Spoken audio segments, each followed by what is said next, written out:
On behalf of William Flood, Chairman of the ITBA National Hunt Committee, I'd like to welcome you all here. What's going to be a very, very enjoyable and entertaining evening. And we have a stellar panel, and that panel are going to be discussing all things National Hunt. And I would hope that we'd have engagement. So Una and Kerry and I will be going around, and you can write your questions. And David Jennings, our MC, has said that he will ask any question, but keep them constructive. I think the whole purpose of these seminars is a little bit more than an information evening. We want to be able to look at what's a very healthy national hunt industry, and we want to gauge what the opportunities are going forward.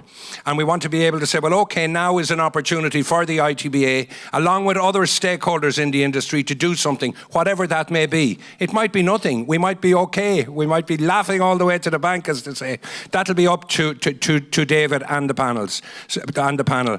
We also will, and some of you would have registered, in fairness. Thank you to John Allen and the Minella Hotel. I love his colours up here, the way he has decked out the room. But we have supper afterwards at a very reduced rate of €10 a head. And it will be an opportunity to talk afterwards to each other and to panellists. So without further ado, I'm going to hand over to our MC, who'll take over from now. And hopefully, David, we will have a very good evening. Thank you. Yeah, you're sounding very confident there, Shane, anyway. Hopefully you're right. Now, before I begin, sorry if this sounds like a kind of a wedding speech or the start of a wedding speech, but I have a list of apologies from people who can't be here.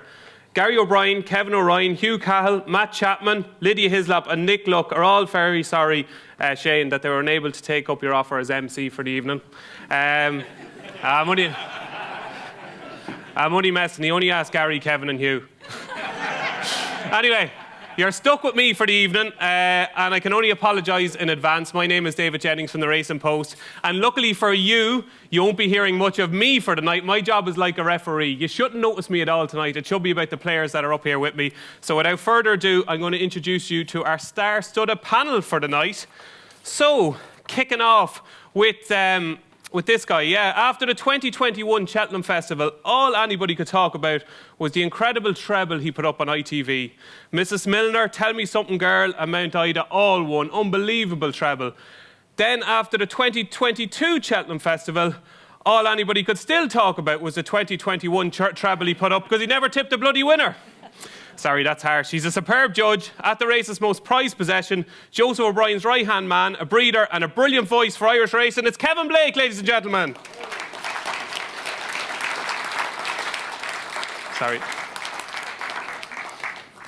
Sorry, sounded good in my head. Now, the woman who is absolutely everywhere at the moment, I switched on ITV on Saturday, and there she was over there. I switched over to Racing TV on Sunday, and she was down in Cork. And I came to the hotel today, and there she was sitting down again. My wife is starting to get very worried. She thinks I'm stalking her.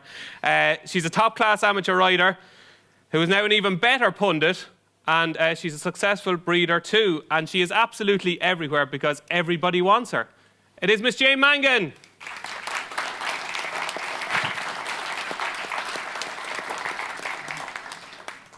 Now, if I was to list everything about our next panellist has done for National Hunt Racing, I would be here all night, and I don't want that because I'm starving already, and I heard the grub here is decent. So from Tatterstalls to commentating on RTE to finding point-to-point.ie, he's achieved a hell of a lot over the last couple of decades. And I noticed on the p2p.ie website it says, please note, we are not a delivery company. Well, I beg to differ, because this man has been delivering for the last 20 years or so. It is Mr. Richard Pugh.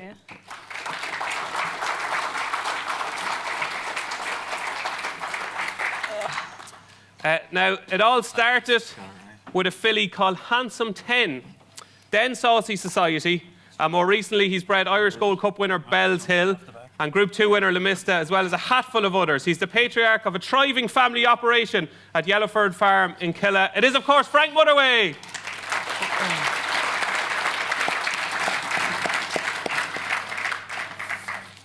Now, last but by no means least, the late, great John McQuirrick used to call Johnny Frankham the best jockey until this guy came around.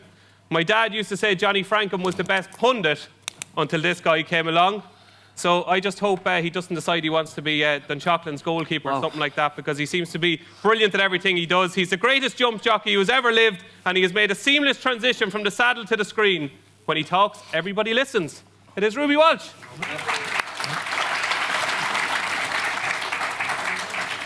So, folks, that is your panel for the night, and I'm sure you'll agree it's not a bad lineup. Now, Shane obviously spoke to you at the start, and we will be encouraging crowd interaction throughout the night. If you've got a question, Shane and Una will be roving around the room. If you have any questions, please ask, because the more crowd interaction, the better. So I suppose we'll kick things off. So we've had 41 out of we've won 41 out of the last 56 races at the Cheltenham Festival. We've won the last 3 Grand Nationals, the last 4 Gold Cups, the last 2 Champion Hurdles and Champion Chases. Sales have never been better. Kevin Blake, what the hell are we doing here? You're dead right, Dave. Look, there's an awful lot to be cheerful about. There's an awful lot to be very proud of from the industry that we have. But there's a great old saying there, Dave, complacency is the enemy of progress. And when things are going as well as they are in Irish National Hunt Racing, I think that success can sometimes mask some of the weak points. And I think if we want to continue to boot on, continue to be leading this industry and getting the better of our British friends, you know, I think we need to be identifying those weak points and sticking our elbow into them. You know, and sometimes it can be difficult. Sometimes we might need to be brave to make changes when things are going so well. But I think when you step back and you look at the broader picture of the way this industry is moving, the way the sport is moving, you know, I think there are plenty of areas that we can look at and have a chat about at things like this that could hopefully keep moving us in the right direction. Because if you're standing still, your rivals are catching up on you. So just as a way of laying out, you know, what we're going to discuss here, we thought it might be a good idea just to look at what's changed in the industry and in the game in the last 15, 20 years, because what's come before you can often be the best guide to what's coming after. And so there was a couple of areas that I wanted to focus in on with a view to this in the last 15, 20 years. And probably, I think it's fair to say, the biggest change that we've seen in that time is polarisation. You know, from trainers is the most obvious one, owners, point-to-point handlers, sales consigners. The biggest have got bigger, and it has become more difficult for the smaller operators to compete and get a piece of the pie as such. And look, I've prepared a few images here that the guys are going to throw up on the screen that'll hopefully simply and quickly illustrate this. So what you're looking at here is the colossal increase in polarisation when it comes to national hunt trainers in the last 20 years. That blue line represents the total domestic prize money earned by the top 5 trainers in Ireland each season. Okay? And the yellow line represents the prize money won by every other trainer outside the top 5. And you can see from where we start here 20 years ago, everyone else earned well over double what the top 5 did. But you can see there was a big sea change there around 2007-8 for obvious reasons, the financial crisis, etc. And that trend has just continued since. Those 2 lines flip-flopped around 2016, and the top 5 have booted on since. I think that's quite a stark image, and we can break it down a little bit again. If we roll on to the next slide, we'll break that down trainer by trainer. The image on the left is from 20 years ago, and each one of those bars represents the top 10 trainers, biggest trainer on top, obviously. And you'll see the way that's changed over the years and the way the shape of that graph has altered. 20 years ago, Noel Meade was champion trainer with 1.7 million in prize money. That was 3.5 times as much as the 10th trainer earned.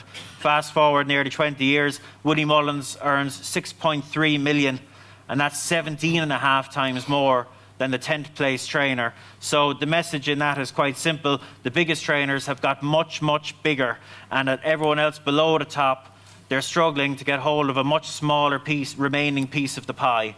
So that's been a massive change in the last 20 years. You know, I know from when I first got involved in national hunt racing and racing in general, you know, national hunt racing would have been known as the game where the small man had a good crack. You know, you could buy a horse and potentially get to the top, and whereas the flat was more top heavy, you know, more difficult to make an impact in. And in the last 20 years, like, that's flipped on its head. You know, statistically, national hunt racing is now far more polarised and top heavy than the flat ever was in this country, which is quite stark, I feel. And look, we'll go into the various reasons why and what we might do. You know, if it is something that needs to be fiddled around with to maybe level up the playing field a little bit, we'll discuss all that later.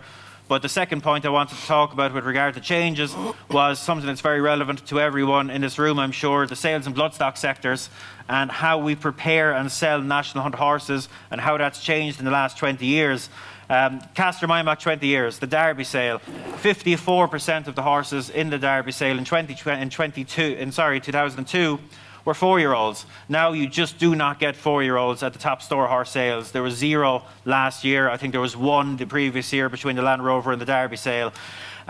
What the buyers want has driven the change in how we prepare our horses.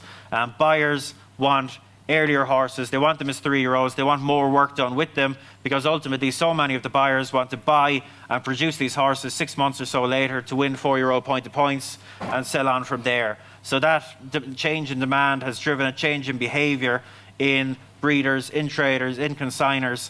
And I suppose the key is to step back and look at, is there something that more needs to be done? Are we being encouraging enough precocity in our national hunt stock? That's again something we're going to deal with. And again, another offshoot of the bloodstock markets is the change in the flat market, ironically enough, because now, compared to 20 years ago, there's a huge demand in the international market for middle distance horses, to go abroad, to go onto different continents in many cases, and a lot of high class flat horses that might in previous times have been bought to go hurdling, they're now being sold abroad, and that has had a big impact on the depth in our hurdle divisions. So that's another point that has changed a lot in the last 20 years. Again, another broad one, race programming, greater race program. It's changed an awful lot in the last 20 years. Basically, the conclusion is runner numbers have dropped significantly, but the number of graded races has increased massively. Talking about grade 1s, you're talking about 30% more than there was 15 years ago, despite much less runners. And that's a huge issue in itself.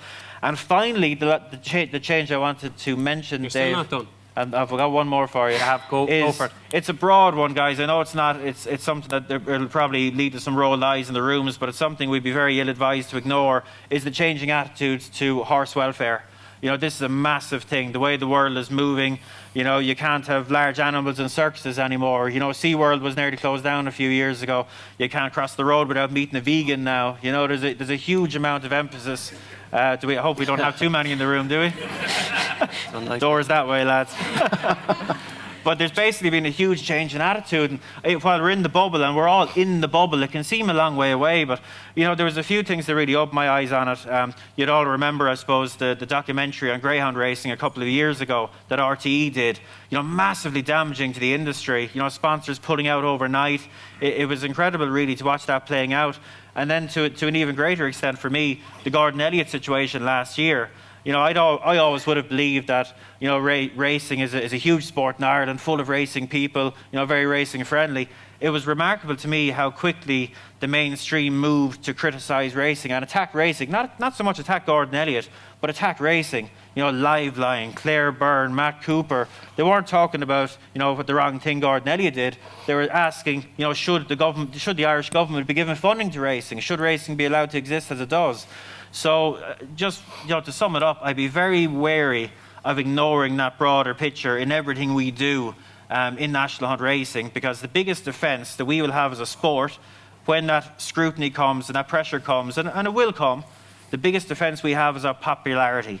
The more popular this sport is amongst the general public, the harder it will be for people to attack it. So I think when we're having conversations about this, it might seem like it's about breeders and race programs, etc. I think always in the back of our mind, we should be thinking, how can we make our sport better, more engaging, more popular, more exciting, so that more people get into it? That's a broader picture that I think we should never, ever lose sight of. And apologies, I've probably talked for too long, but that's me done for now. Jeez, there you go. I was in good form driving up in the car. Back Doran's we're in the bumper and fairy house yesterday. Life was good. And then Kevin Blake started talking. Richard Pugh, what do you make of that?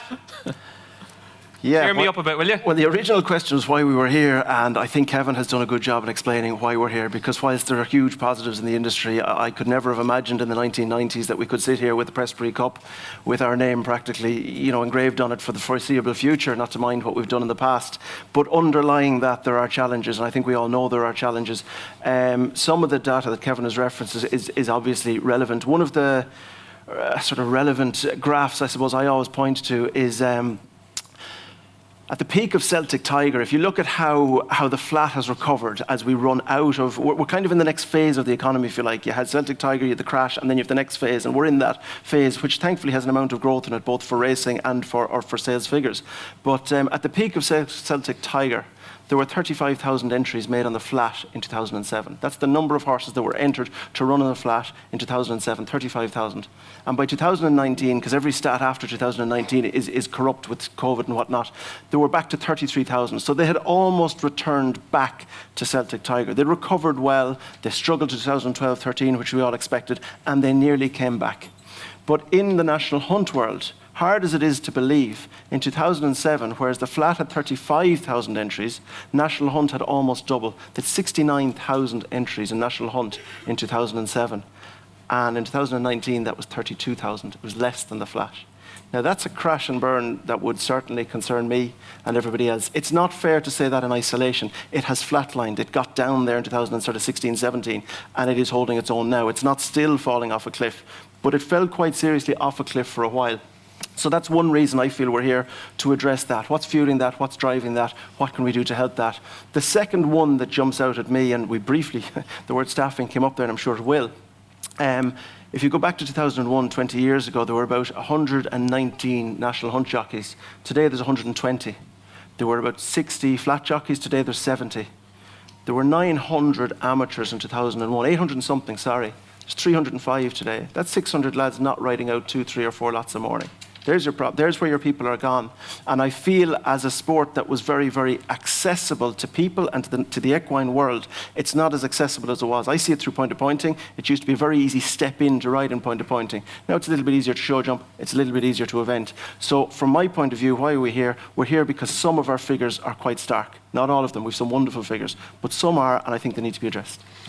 Right, and on that note, I suppose obviously Willie Mullins had 10 winners at the Cheltenham Festival, and the top stables are completely dominating at the moment. Ruby, you're a key part of one of those top stables. Willie Mullins has never been more powerful, but do you see where the problems lie? I don't. I'm listening to all the stats and thinking, well, there's loads of challenges, but does anyone have an answer to any one of those issues? And it's the answers to the problems we need. I don't. To me, the biggest stat that Richard read out there is 69,000 entries in 2007 in National Hunt Racing, which has fallen to 32,000 in 2019. So entries can be slightly misleading in that I can remember that time in 2007 where you had to enter in about 5 races to hope you would get into one. So the entries are probably slightly misleading. The numbers of runners would probably be a little bit more telling. But where have the horses gone? That to me looks to be the issue. Looks there as if we have half the horses we had or half the entries we had. So I don't know where the horses have gone, if somebody else does. Richard, where have the horses gone? Well, look, we can sometimes look at this from an Irish perspective. We had, I think, up on 12,000 foals at peak, which was too many. We know that. We're down to sort of the 8, climbing up to 9,000 now. Where horses have gone, Kevin touched on it, predominantly the flat is what's hurting us, because the high-grade flat handicapper is gone all around the world because there's good prizes. The low-grade has far more opportunities now in the Dundalks and the all-weather in England. And globally, I mean, we look at Ireland, but you've got to look around the world. America has had less foals born last year than every year since 1965. It has dropped every year since 1985, bar 1 year. You say, well, that's America. We're jump racing here in Ireland. But as that sort of crop contracts, the draw of flat horses comes out, and we're left with less population of jump horses. So we do have less horses, therefore less entries, therefore less amateurs. We do have a challenge. We've got challenges. Jane, I'm going to bring you in here. You're obviously part of racing at the moment when Ireland is absolutely dominating, and we spoke about it already. The winners at Cheltenham, the Gold Cups, the Grand Nationals, where we wanted to be 20 years ago, we are here now. Do you see where the issues are rising from the top stables dominating? And can you see it down in your area where your home family are based? Can you see the challenges that are there for the smaller stables, for the people who are able to make a name for themselves in the game 20, 30 years ago? They really can't now. Yeah, I think the vast majority of trainers nowadays have turned from trainers to traders. I remember when I was growing up, Cork Waterford was the point-to-point circuit. That has now changed to Wexford, but that is because the point-to-point model has changed. The outlay for stores has obviously gone way up for the point-to-point world, and I find that the point-to-points now is just the ultimate filter for talent. And when you have a top trainer with the pocket, or the client that has the pocket to give the money for that point-to-point, you're basically increasing your chances of finding a good horse. And when you're a smaller trainer like ourselves at home, and you have a horse that is now worth basically the price of a farm, 100 grand 10 years, 12 years ago used to be a huge amount of money. The thought that a point-to-pointer could make $500,000 was out of this world. That was flat money figures. But that isn't uncommon now. You take a good trainer. I think there's brilliant trainers in this country, far more than what is illustrated on that graph. But you take a trainer like Liz Doyle. Liz Doyle could have held on to Cheltenham, she could have held on to Alfaroff or Eclat de Rire, and she might be on that graph. But when she held on to the likes of a Levant Dantan, which many of you in this room will have forgotten, he was a very good horse that they did hold on to and got injured, and fatally injured as such. So it's an evolving game. It's become more of a business. The fun element has gone out of it somewhat. The syndicates were a big thing back in maybe a decade ago or more, and they seem to have been marginalised and are making a comeback somewhat in the filly schemes, actually. But I think jump racing needs to work on getting the fun back in it. From a networking point of view, from a broadcasting point of view, there's nothing fun about the same trainer or the same owner having 5 winners on the same card, and you're thinking, oh my God, who are we going to interview here to make this personable to the public who are looking in, thinking, how am I going to get involved in that when that one particular individual is winning all the races? Mm-hmm. I think Jane made an interesting point there that somewhat answers Ruby's question, and that where have the horses gone, in that I think like you can't underestimate the impact of the rise of point-to-points in Ireland, like the overall impact of it. You know, and I think Jane mentioned the filtration of horses, and I think the point-to-points are now playing a big role in that a lot of people are finding out that their horses are no good in the point-to-point fields and finishing the story there rather than going on the track like they used to in the past, and that would impact runner numbers as well. And just the way point-to-points have impacted the programme as well. You know, in terms of like when I was getting going in racing, you know, the bumper was a huge thing in Ireland. You know, that was the shop window. That's where the nice young horses ended up. That's what they were trained for, to move on to the next step. Whereas now it's happening in point-to-point fields. I'm not saying that's a bad thing, but I'm saying it's a notable change. And to answer Ruby's question in terms of solutions, like I think there are solutions to this. And I think if I had to sum up a lot of the issues that we're seeing and we saw in the stats there, and in terms of a potential solution, I think the game has changed an awful lot in the last 20 years. But the people running the sport haven't adjusted to those changes. They haven't adjusted the program. They've allowed the program to run away on them a little bit in some ways. And they've created an environment that, you know, tip-top operators like Willie Mullins, like Gordon Elliott, can really thrive and grow at the expense of others. You know, you look at any other sport around the world, like the vast majority of them will have mechanisms in place to stop anyone getting to a real position of dominance. Like in some sports, we'll have a salary cap that they can only spend so much on players, on wages, so that teams can't come in and buy all the talent and dominate that way through sheer financial power. You know, there are other mechanisms in place. So we actually have a great mechanism in racing, but we don't use it very well. We have the handicap system, you know, which is supposed to equalise things, but rather than developing that, we have the authorities have gone down the road of introducing more and more graded races, which, you know, it really benefits those that have the horsepower, that have the big owners, etc. And that's why you've seen that graph change shape so much in the last 20 years.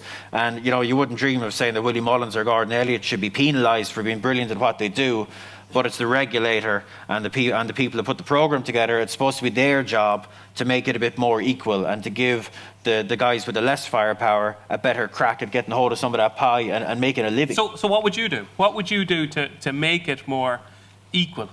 Well, I think you start from scratch. Like I'd have some fairly drastic ideas about race programming now, but that might sit well with everyone. Well, we have plenty of time. Go on.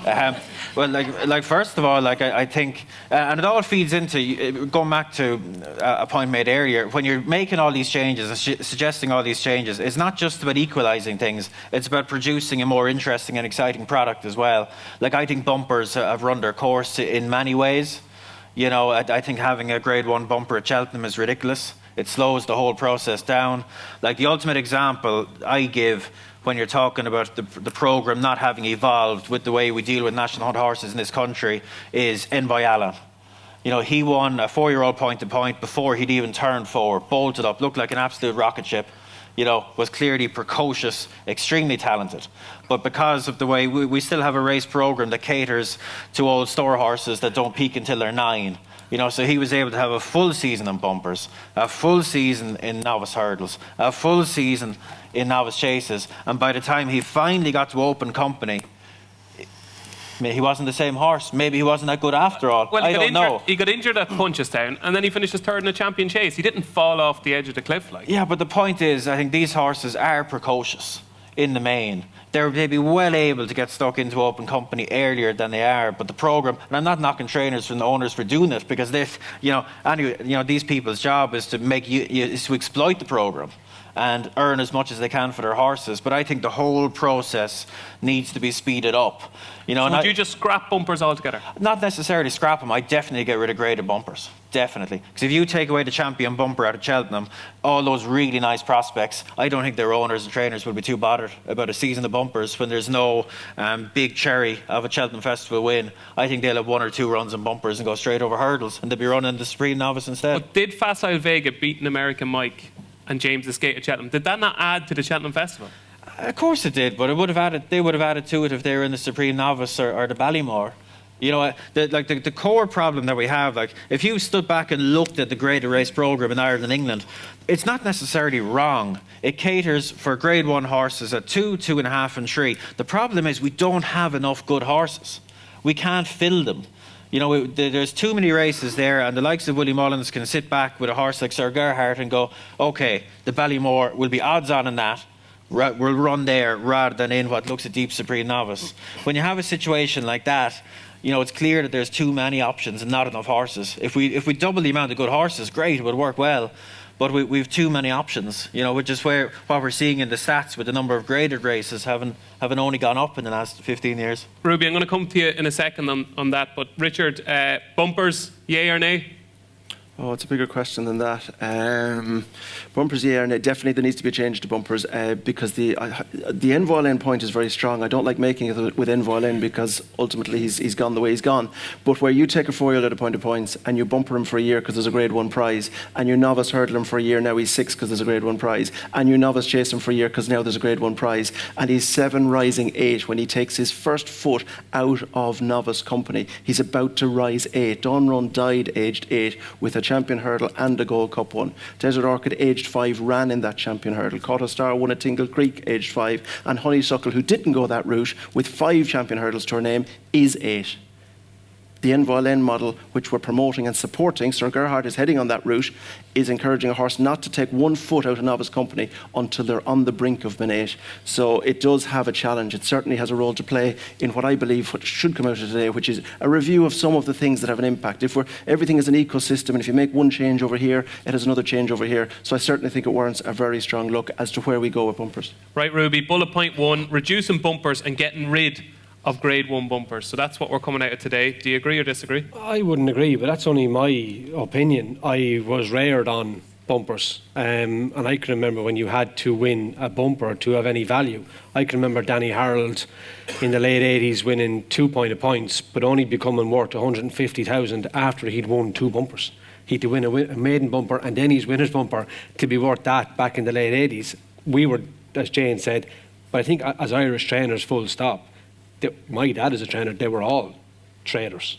They were trainers, but they were traders. You had to trade to make money. It was as simple as that. And I think that probably only, I know maybe you could argue Henry or Edward and O'Grady and Arthur didn't. They had a few clients in the mid-90s that were able to keep horses. But trainers have always been traders, and it was when Willie Mullins decided to hold a share in Wither or Witch to become a trainer and not a pinhooker all his life that he started to get to where he is now. But he got himself there, but that's diversion from the point. I would be pro bumpers. I like bumpers. I think maybe using the Envoy Allen argument, I can hear what Richard Pugh was saying. Maybe agreeing with Kevin that there's too many options, but the Supreme and the Ballymore or the Old Sun Alliance are there since the 60s, so they're hardly a problem in 2022. I would personally, as an idea, do you get our horses started earlier rather than taking out a year of their life?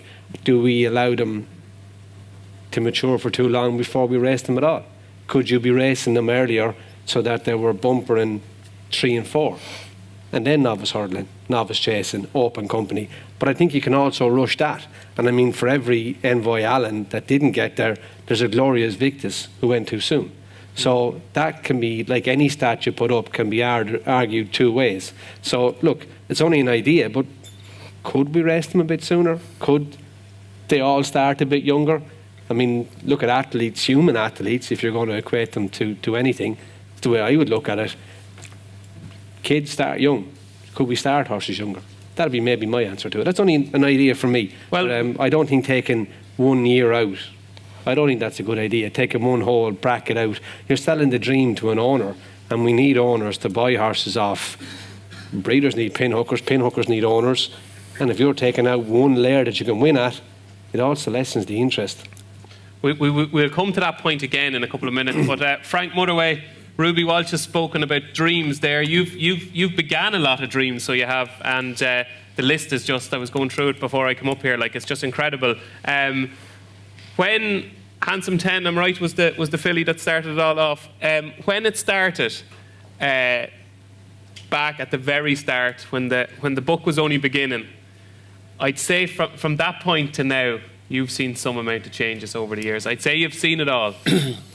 Well, I suppose from a breeder's point of view, there has been a lot of changes, and especially from the point of view of the day you get your mare ready to cover until the day you end up with your pregnancy and your foal. A lot of things have changed for the better, there's no doubt about that, you know. For example, disease control with walk-ins and stuff has been huge for me. In the days gone by, we would take our mare to the stud, leave her there for a week, get her back covered, bring her home. First of all, that's 2 trips. Nowadays, that's all gone. It's now all walk-ins, for example, which is brilliant. It's obviously minimised your trip. Then you've had huge advancements in vaccines. We've the rotavirus vaccine, which is also a big contributor from the point of view of minimising sickness and falls as well, from the point of view of scour. We didn't have that in the earlier days. The same thing with the vaccine against the abortion in the mares. That's there now, which wasn't there then. That's been huge too. From the point of view of, there's definitely more pregnancies saved because of that, I've no doubt. And then, of course, another thing which has been huge as well, I think, has been the icing on the cake, really, has been the stitch and falling alarms. We didn't have them in the past, and we had plenty sleepless nights and gave weeks and weeks watching mares and expecting them to fall and sat in cars outside stable doors. And so that's now gone as well because of the stitch and falling alarms. These are huge changes, I find. You know, no, you don't have to worry about that. And your mare, you get a phone call when your mare's about to fall. I've only realised in the last couple of years how important sleep is, Frank. Sleep is very important. Getting more sleep now than they used to do anyway, you know. Yeah. Those type of things, like, and then you have, we say lighting as well, which we didn't know when I started off, the lighting from the mares from the point of view of barren mares especially, as regards inducing season earlier, getting barren mares covered and in fall early and out of the way and left them off the land, sparing stables and stuff. And also with in-fall mares, lighting is huge as well. I've no doubt about that. It's, you know, it gets them cycling quicker after they fall. All these little things we didn't have then. These are things that are there now, you know. And I'd say a combination of all those things have definitely reduced mortality rate in falls. I've no doubt about that. As I would safely say, probably we're able to save 8 to 10% more falls now in the country because of all these things which we didn't have in the days gone by, if you know what I mean. And is there anything that still frustrates you? Is there anything that just is gnawing away at you that you'd love to see change? From a breeding point of view, We've a couple of cranks on the panel now, so you better join them. Well, what I've mentioned probably no. I was frustrating me. Standing fields are very frustrating. We have to give. Keep going.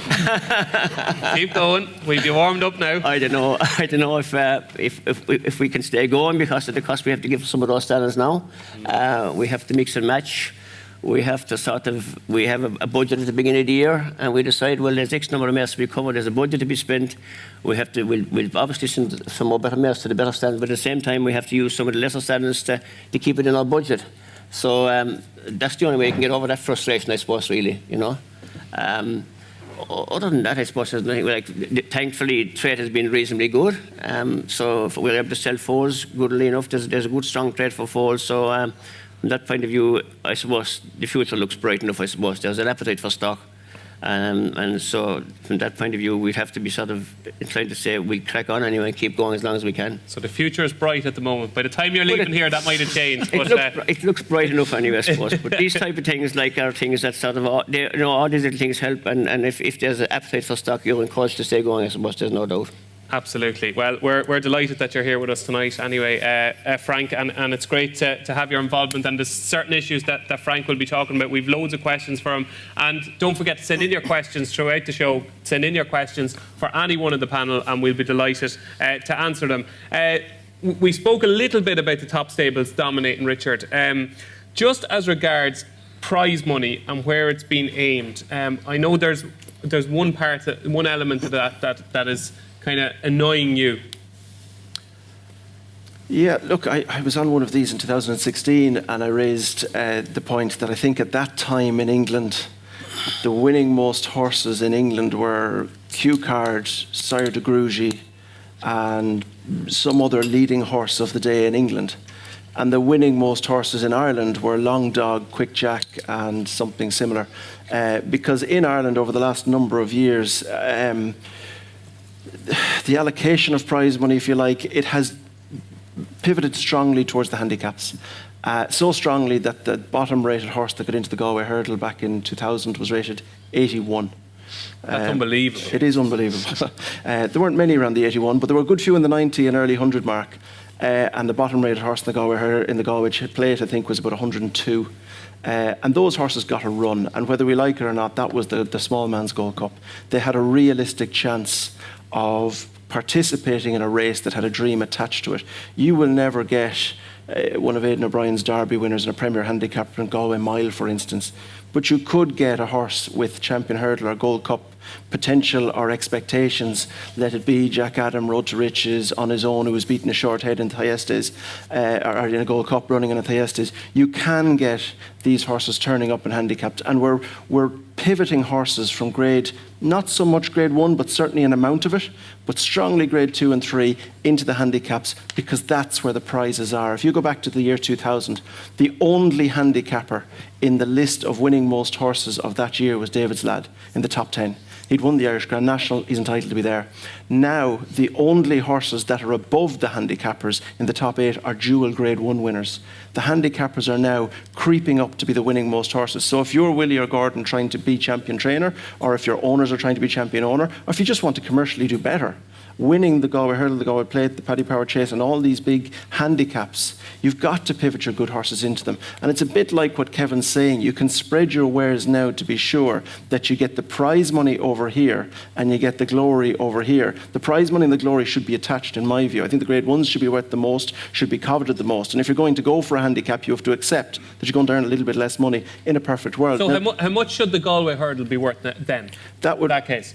It's increased from in the region. It was about 100,000 back then. It got up to 300,000 or thereabouts. But to put perspective on it, what's next? Fairyhouse is next. So most of us know it as the Power Gold Cup or the Ryanair Gold Cup. That was worth about 90,000 10 years ago. Underwriting exchange. The underwriting. Apologies to the good people, to Stephen O'Connor in particular, who was very good to us recently, actually. But that race was worth 100,000 10 years ago. It's worth 100,000 in 2019. I do all my stats 2019. Whereas the handicaps increased by 100,000. So to win that grade 1, why would you when you can win more money by winning a handicap? So if you incentivize people to farm these big handicaps. And then you watch the bottom rate of the handicap rising and rising and rising. And you wonder why you have a few less runners in the grade 3 and a few less runners in the grade 2 and a little bit harder to get into the big. I've been a bit harsh on Galway here, but the reality is there was 4 or 5 Galway Plate trials in 1 year. And the only horse that ran in the Galway Plate trials that could run in the Galway Plate was Rathlin. Nothing else that ran in those trials could even dream of winning it because they couldn't run in the actual real Galway Plate. So you've got to leave something. You can't incentivise these people who have so many horses to leave a chunk of them to one side for a big handicap, let it be Thyestes or Troytown or wherever it might be. If you incentivise them too strongly into it, you remove the small man's possibility not of ever winning it, of ever having a runner in it. And when that dream is gone, that's where your owners are gone and your runners are gone. So do you think the solution to that then is having a Galway hurdle, a Galway Plate, all these big handicaps, maybe 40, 50, 60,000 to the winner? There's no solution in unison. There's no magic bullet here to solve the various well, would that help? graphs we see. I think we need to look at the breakdown of the programme and the prize money. Like what Kevin said, if we incentivise them into bumpers, they stay there. There's a grade 1 pot. If we incentivise them into the Galway Plate, they go there. And then where do you get to? I suppose it's one of those that, like, it would seem logical to want the very best horses in training to earn the most money. But then when you look at some of the numbers we've looked at with regard to polarisation, like if you reduce the Galway hurdle, the Galway Plate down to, 100 grand or what have you, and pump that money into grade 1s, you're probably going to see into the same hands. Yeah, the bigger trainers are probably going to, that bar is going to get longer again. Is the solution to put a cap on ratings in those big handicaps? I also like the idea of grade 1 horses competing in those handicaps and giving weight away. Like a Jack Adam turning up in Gorn is huge for Thyestes. Yeah, it equalises the race a bit more. There's no doubt about that. I remember, like, Winston Boyd, he wouldn't get into the Thyestes now. Monty's Pass wouldn't get into Aintree. Stroll Home wouldn't get into the Galway Plate, but the races have got better, and I think we should be striving to get better. The standard of horse needs to be good. And I know there's only ever a population of horses rated 140 plus or 150, but I don't necessarily think cutting horses for being good is the right way to go. Just to be clear, yeah, I'm not trying to cut any horse from a good. It doesn't fall into the same hands if there's only one race suitable for the top horse. But to take your point, Jane, like to watch Desert Orchid win the Irish Grand National, it was remains an iconic moment in Irish racing. But and to see those horses chance it, if you thought Honeysuckle was going to give weight away to win a handicap, it'd be a fascinating day. But to incentivise so many of them in, to move the bottom bar to get into these races up into the 130s, where they're all ploughing, looking for it, that to me is a step too far. To me anyway, because your chance of having a runner in those races, it just allows the bigger yards to absolutely have tentacles everywhere for that high prize fund. Just a question after coming in from the crowd. Very good one, I have to say, whoever wrote this. We don't have the names, but Ruby, it's for you. Obviously, you spent a lot of time at Ditch Eat with Paul Nicholls during the golden era of Mastermind at Dem and Caught a Star and Big Bucks. If Paul Nicholls had Willie Mullins' firepower and his horses at Ditch Eat, would he be as dominant, or is his training profile too one-dimensional? Good one, isn't it? Yeah, it is good. I don't know what you mean by one-dimensional. I think when you look at Paul Nicholls' record, has he got 12 King Georges? Something ridiculous like that? Won how many Gold Cups? Denman, Caught a Star, Seymour Business, Champion Chases. Paul Nicholls is a very, very good trainer. But like all trainers, you just need good horses. I don't think he has a huge strength and depth to the amount of horses that he has. He's a couple of good horses, but he doesn't know superstars. Brave Man's Game maybe could be, but time will tell. But there was a time when Paul Nicholls had them all. Right now, Willie Mullins had them. I used to walk into Ditch Eat. He'd have Kato Star, Denman, Mastermind at Big Bucks. Four of them looking out over the door at you. They're just not there now. They're actually in Ireland. That calibre of horse, but they were in England then. And so to answer the question a long way around, David, if you put all of Willie Mullins' horses into Ditch Eat, I would be thinking you'd have fairly similar results. Okay, interesting. One for you here, Kevin. If this is on your philosophy, of course, if we run 4-year-olds over hurdles, is that not a horse welfare concern? Jeez, if it is, we're in big trouble. Like soft ground at Cheltenham, Kevn. Stop. Well, it's funny because the English, or the British, I should say, have looked, in their post-Cheltenham, post-mortem, if you will, they looked at everything that they're doing in national hunt racing, and they came up with an interesting action that they're putting in later this year. They took a view that it doesn't matter where these horses are bred, be it France, Ireland or GB. They feel that the early preparation of the horse is the most important factor, and they're going to introducing a series of 3-year-old hurdles for national hunt only horses that haven't run in the flat, and that they're starting then this year in kind of, I think, like October, November, December. And I think that's a really interesting thing to do. And like the example, there's endless examples. Look to France, they're running horses over fences when they're 3-year-olds. The 3-year-old hurdles have started already in France. And look, as much as it pains me to say it, like I've been looking at this for a long time, and the conclusion I reached a few years ago is the French were right all along about national hunt horses and what to do with them young, the way they bred them, the way they got them going much earlier, the way they raced them over obstacles earlier. I think they had it right. And I think we are coming around to that way now. So it's probably not slowly but surely. I think it's accelerated in the last 10 years with a view to over here running them at 4-year-old point to points. We're just steadily moving towards what they're doing in France. And I think, again, the overseeing powers have maybe been a bit slow to realise the way it's moving, and there hasn't been adjustments. Like, again, it's probably a little bit drastic, but I'd be looking at the dates that our store horse sales takes place on. I'd bring them all forward. How much? 6 months, 9 months. Get these people working with these horses earlier. Get them running in 3-year-old hurdles. Middle of their 3-year-old year. I'm not necessarily saying 3-year-old chases like they have in France, but certainly, give them a better chance of running in 4-year-old point to points. I think these horses, the way they're bred now, they're well able for it. It's just in this country, they're maybe not asked to do it as much as they should be compared with France. That's the only difference. I don't think French breds are better or worse than Irish. There might be marginal differences here and there, but the main fundamental difference that's been there for decades is they get stuck into them much earlier. And I had a very interesting chat with Guy Charel, a very prominent French national hunt breeder, and he just gets stuck into them at 2. Some won't stand up to it, but if they don't stand up to it at 2, they're probably not going to stand up to it at 3. So you're better off in every sense, in a commercial sense, in a time management sense, to find that out earlier. And the ones that do stand up to it are the ones that are going to kick on and win you 3-year-old hurdles, 3-year-old chases even, and get sold and kick on from there. Well, we've been watching the French doing this for a long, long time. How do we change our mindset then to do what you're talking about? But I think it's already happened. Like I had that stat there 20 years ago, more than half the number of horses in the Derby and Land Rover sales were 4-year-olds. It just doesn't happen anymore. They're all 3-year-olds.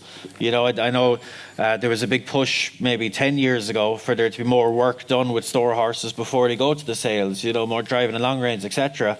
And like everyone in this room is a horse person. Like these aren't difficult adjustments to make, but it probably needs to come from the top end, in terms of the sales companies, in terms of the buyers will drive this as much as anything. If that's what they demand, the breeders and consigners will respond, because if they don't, it'll hurt them in their pocket. And I think it would be beneficial to everyone. I keep flat mares rather than national hunt mares, but God, if I could get my horses sold 6 months earlier, that's 6 months less for me to be feeding them, etc. And I'm sure the point-to-point handlers and the young horse handlers would probably appreciate to get them a bit earlier and get them moving. And if they had an appropriate race program to get them racing earlier, I think it would all be beneficial. Because if I'm an owner, I don't want to be left waiting 2 or 3 years to find out if my store horse is any good. You want to find out as quick as you can and keep the ball turning. It's speed and precocity, which might seem like flat terms, but in terms of preparation, I think it's very relevant to the national hunt side. Bonjour, Jane. Is Kevin Blake talking sense here? Should we be turning French? I don't think we're turning French. I just think we're having an open mind. I do remember when all the store sales were 4-year-olds. I remember when a 6-year-old and up maiden was as competitive as the 4-year-old maiden at point.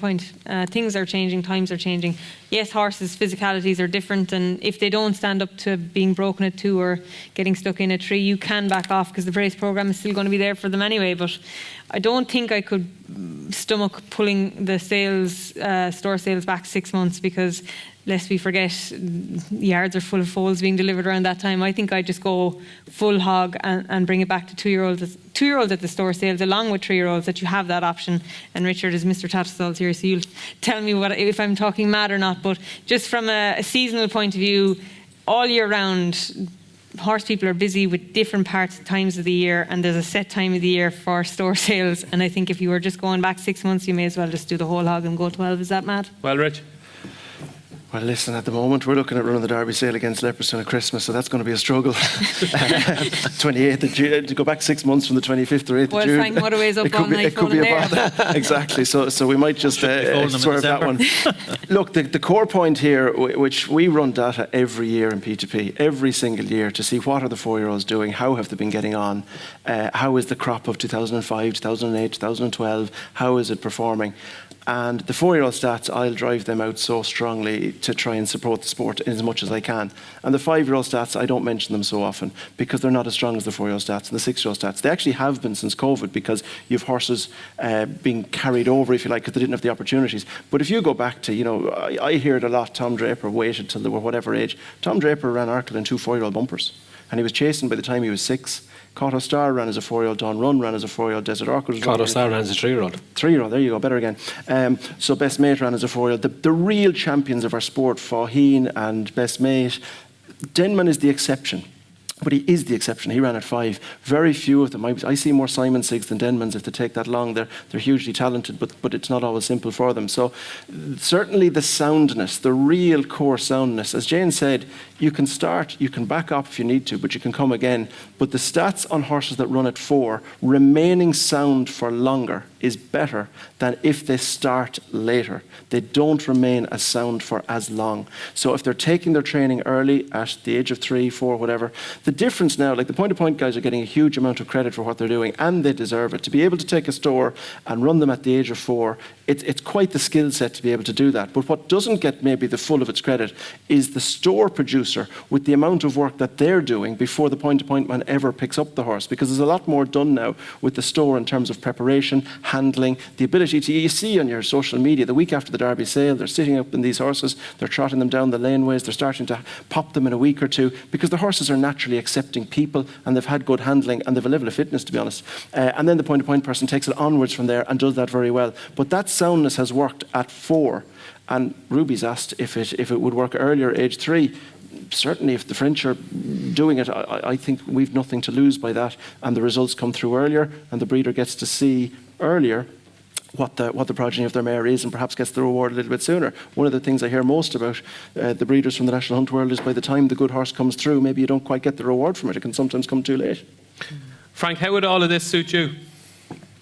There's no doubt. I suppose if you have mares breeding, the sooner if they can get runners on the track and get winners, hopefully it's a year sooner for the mare possibly, and there's nothing at all wrong with that. I see no objection to that. And as Richard just said, his stats to prove that the 4-year-olds are delivering and that they're staying sound as long and longer than the 5-year-olds. If that's the case, I see no reason to be against that. From a breeder's point of view, the sooner you have a winner for your mare, if he's going to come, the better. Ruby, do you think this is something we can actually do? Like, we're here today and we're trying to find solutions and we're trying to see how we can improve our system to make it better. Like, we're speaking here, but do you think this actually could happen? I've no idea. I don't even know who makes it happen. I don't know who has the appetite to... Well, you have a big enough say yourself now.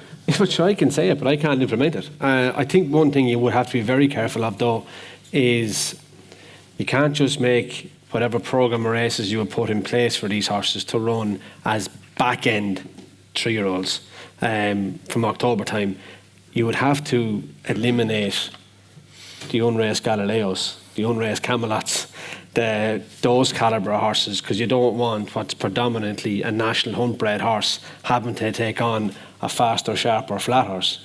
You still want, if you know what I mean, you have to try and somehow, you can't just say for a horse that never ran on the flat, because there could be 50 of them over there in Ballydoyle that mightn't have got to run in the flat, but all of a sudden you've created a whole new bracket of races for them that you don't want them coming into. So you would have to somehow create it. I don't know how you do that. Do you say National Hunt Stallion? Do you throw it back on the stallion men? Do you say, well, nominate your stallion, is he a flat stallion or a National Hunt Stallion? Just an idea. I don't even know if you could do that. But you have to somehow eliminate the horse that was in training since he was a yearling. Do they have to go through a store sale or yeah? Something like that. You'd have to put something in to make sure you're targeting, with the bracket of races, you're targeting the right group of horses. That's what they've done in GB with that new pattern of races. You can't have a flatbred or a French import in those races. It has to be a proper stout national hunt bred, doesn't it? I'm digging it out here. Well, what classifies a stout bred national hunt bred? Richard Mayo is the brainchild behind this. Brian Mayo, sorry, and he didn't want to facilitate Sir Michael Stout back end Derby horse that didn't quite make it to Epsom. So they have. Yeah, that's what you'd have to however, live they with. have guidelined it. And Yeah. be it that they are then bumpers or they are, I don't know, whatever kind of race you make for them. But I do think you could get athletes moving sooner and broken sooner. And I look, in my own experience, it's always easier to break a 2-year-old than a 3-year-old. It's easier to break a yearling than a 2-year-old. You know, the younger you handle them, the more you get used to it, the easier it becomes. And, you know, with the staffing crisis, the easier you can make it, the better it is for everyone.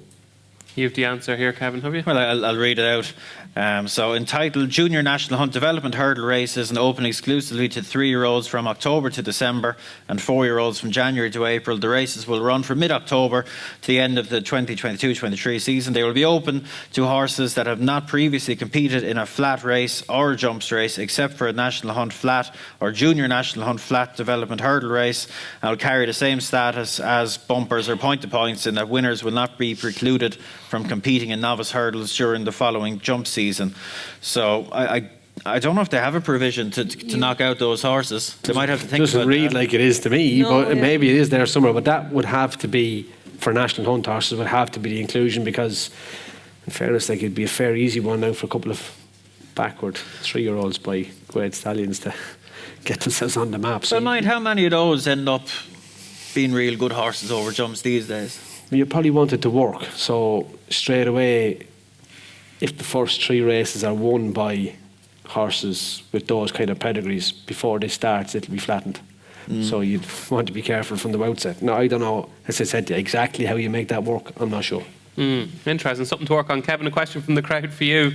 A very brave soul here, given the panel we have. Are French horses better because the French have a better knowledge of pedigrees? I wouldn't say so. I don't think you'll find a huge amount of difference. Like, look, there are certain differences with the French. You know, they have the AQPS coming through, etc. But I don't think, in terms of the final product, like, people will often put up French bred stats and GB bred and Irish bred stats at the end of the big festivals, and that it's not something I ever pay particular attention to. You know, I really do think the preparation is key. Like, when you get French-bred young horses being bought early and brought over here, you know, like, I don't think there's a huge difference. It's where they end up, and what you're doing with them early is going to be a key contributor. You know, they're either good or they're bad. And, you know, you can't change that, unfortunately, but you can certainly help them along and find out earlier. One more question before we move on. What is the panel's thoughts on rewarding the breeder rather than owners of the winners of certain races? Does it have to be one or the other? Could it be extended to benefit both? Personally, I favour having a look at the French system of rewarding the breeder. Jane, what do you think of that? Yeah, I think there's definitely room for not exactly the same frame of breeders' premiums from France to Ireland, because of course their funding structure is different. I think in France at the moment, over jumps, the breeder gets 14.5% of the earnings of the horse that they breed. I think we, as national breeders in Ireland, should explore the process of premiums, because, for instance, by the time National Broodmare proves herself whether to be good or bad, she's more often than not out of the cycle or in heaven. So if there was room, and I'll bring Frank in here, for an incentive for bumpers, maiden hurdles, beginners chases, because I actually think it takes a very good horse to win all 3 of them, even if one of them. I think there's enough of a reward for a breeder that wins a graded race without actually giving them a financial incentive, that it would be more pertinent to give the regular maiden hurdle, bumper, beginner's chase a premium for breeders there. Well, I think there's no breeder here in the house now who would object to that. You know, we certainly all would be for it. Like, and there's no doubt. But we've all, and even in the ITBA, we've discussed it a few times that there should be some recognition for breeders. Even if it's only the day your horse wins, and let it be graded race that you recognise on the day on the podium. Now we have the winner, Mr. X, and then now we have the breeder. Yeah, it is happening more. Even ITV and RT are mentioning it more, I find, than 10 years ago. Well, that's true. There's no doubt about that, Dave. But I'm just saying, if to take it a step further and to be able to say, well, and I think to actually get more people with runners in a particular race to come to the race, that there was going to be a little prize or whatever for the breeder or something. Like I can remember way back in the years, I got breeders' prizes from England 25 years ago from horses that I bred and won in England, and on a few occasions got 250 sterling. But they have discontinued that there now as well, and I don't know why they've done that. But something like that would certainly be welcome by every breeder, I have no doubt. But how you're going to structure it, or how you're going to fund it, that's another day's work, another question. Yeah, I think it's something we don't do very well, David. I say us in terms of the media. I don't think we make enough of the breeders. No. You know, especially in the jump side, where, as we've mentioned a number of times, it's often the same people winning again and again, and there's only so many questions you can ask Willie or Paul Tennant after a race. But so often, like, there's really engaging, interesting stories behind these horses from a breeding perspective, and we don't often shine a light on it. I think that there's great scope there, and like Frank mentioned there, in terms of breeders' prizes, like the flat probably do it a bit better. Like at Royal Ascot, like the breeders get beautiful trophies for breeding a winner. You know, I bred a winner of a race in France a couple of years ago, and they sent on a lovely silver plate afterwards. You know, and if you were there on the day, you could pick it up. And you know, I think that there's a lot of stories to be told. You know, this room, I've absolutely no doubt, is full of really interesting stories about origin stories of good horses. You know, maybe we don't make enough effort as the media to shine a light on those and flesh them out a bit. But there's one thing, picking up a nice trophy. I know we've another, like, the amount of questions down there is almost frightening. Yeah, I have sympathy for teachers now who have to correct homework, because some of the handwriting here, you should be ashamed of yourselves. It's one thing picking up a nice trophy at the race day, but I actually think a financial reward for breeders, I cannot see a negative to that, because it's going to go back into the circle. Where's the money anyway. coming from? See, the funding structure is the real question, and we're not going to solve that today. It's already been brought up at the ITBA a number of times, but obviously to no avail, because we're still here thinking that it would be a good idea without actually having a solution to that question. But I would be very strongly behind, because breeders, for the most part, a lot of them don't make a profit. A lot of them do it for the pride and love of the game. But going forward, I can see it being a little bit like the cattle farmer or the tillage farmer. They're kind of getting bigger, right? And the smaller breeder is kind of dying away. My generation have gone out and they've had to get jobs, they've had to go abroad or move to cities or whatever. Are they going to have broodmares in the future? Look, maybe they are, but I don't see it being as plentiful as before. I can see the big breeders getting bigger. A lot of the big breeders, they do it because they inherit the land. You can't go out in the world and say to your bank manager, I want to buy 20 acres because I want to have 2 broodmares and this is my plan. And they'll say, good luck and thanks, there's the door. Do you know, there has to be, I think, a financial reward for national breeders. Take, for instance, if you go to the sales with your National Hunt foal, and we all know the fashion market is just tremendous and they'll all want 3 or 4 or 5 stallions. But Cheltenham Festival every year, 28 races, there was 26 stallions produced winners at Cheltenham Festival this year.